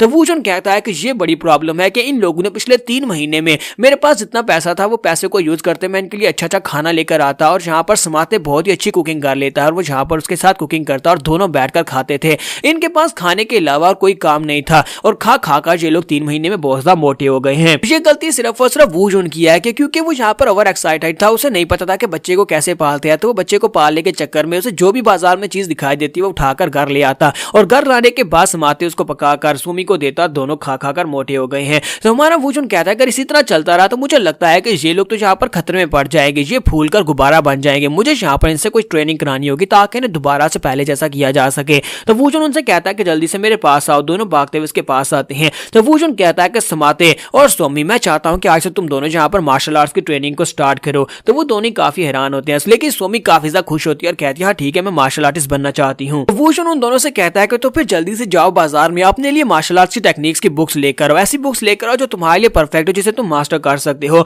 तो वो कहता है क्या हमें ये काम खुद करना होगा, क्या तुम यहाँ पर हमें गलियों में बिकने वाली मार्शल आर्ट्स की टेक्निक सिखाना चाहते हो, वो तो 3rd रेट की किताबें होती हैं। तो वोजन कहता है कोई बात नहीं, मैं तुमसे कह रहा हूँ जाओ जाकर खरीद कर लाओ, तो ले आओ। और इसी के साथ ही वो दोनों वहां पर से बाजार जाते हैं और बाजार से अपने लिए मार्शल आर्ट्स की टेक्निक्स खरीद कर लाते हैं। हालांकि वो सारी लो लेवल की टेक्निक्स होती हैं। तो वो उसे कहता है कि ये लो हम ले आए। तो हमारा वोजन में से एक बुक को उठाता है और उसे कहता है कि टाई ची एंड टाई जियान, ये टेक्निक मुझे लगता है काफी ज्यादा अच्छी है, मैंने इसके बारे में सुन रखा है लेकिन कभी इसको परफॉर्म नहीं किया। इसके बारे में लिखा हुआ है कि ये टेक्निक वुडांग सेक्टर वालों की टेक्निक लगती है जो कि 9 ग्रेट सेक्टर्स में से एक ग्रेट सेक्टर है। हमारा वोजन यहाँ पर इन लोगों को मार्शल आर्ट की टेक्निक सिखाएगा। तो क्या ये दोनों यहाँ पर मोटा फूल कर गुब्बारा हो चुके हैं, क्या ये लोग वापस से नॉर्मल हो पाएंगे या नहीं, हम लोग नेक्स्ट एपिसोड में देखेंगे। तो एपिसोड की एक्सप्लेनेशन अच्छी लगी हो तो कमेंट करके जरूर बताइएगा और वीडियो को लाइक करना मत भूलिएगा। Thank you.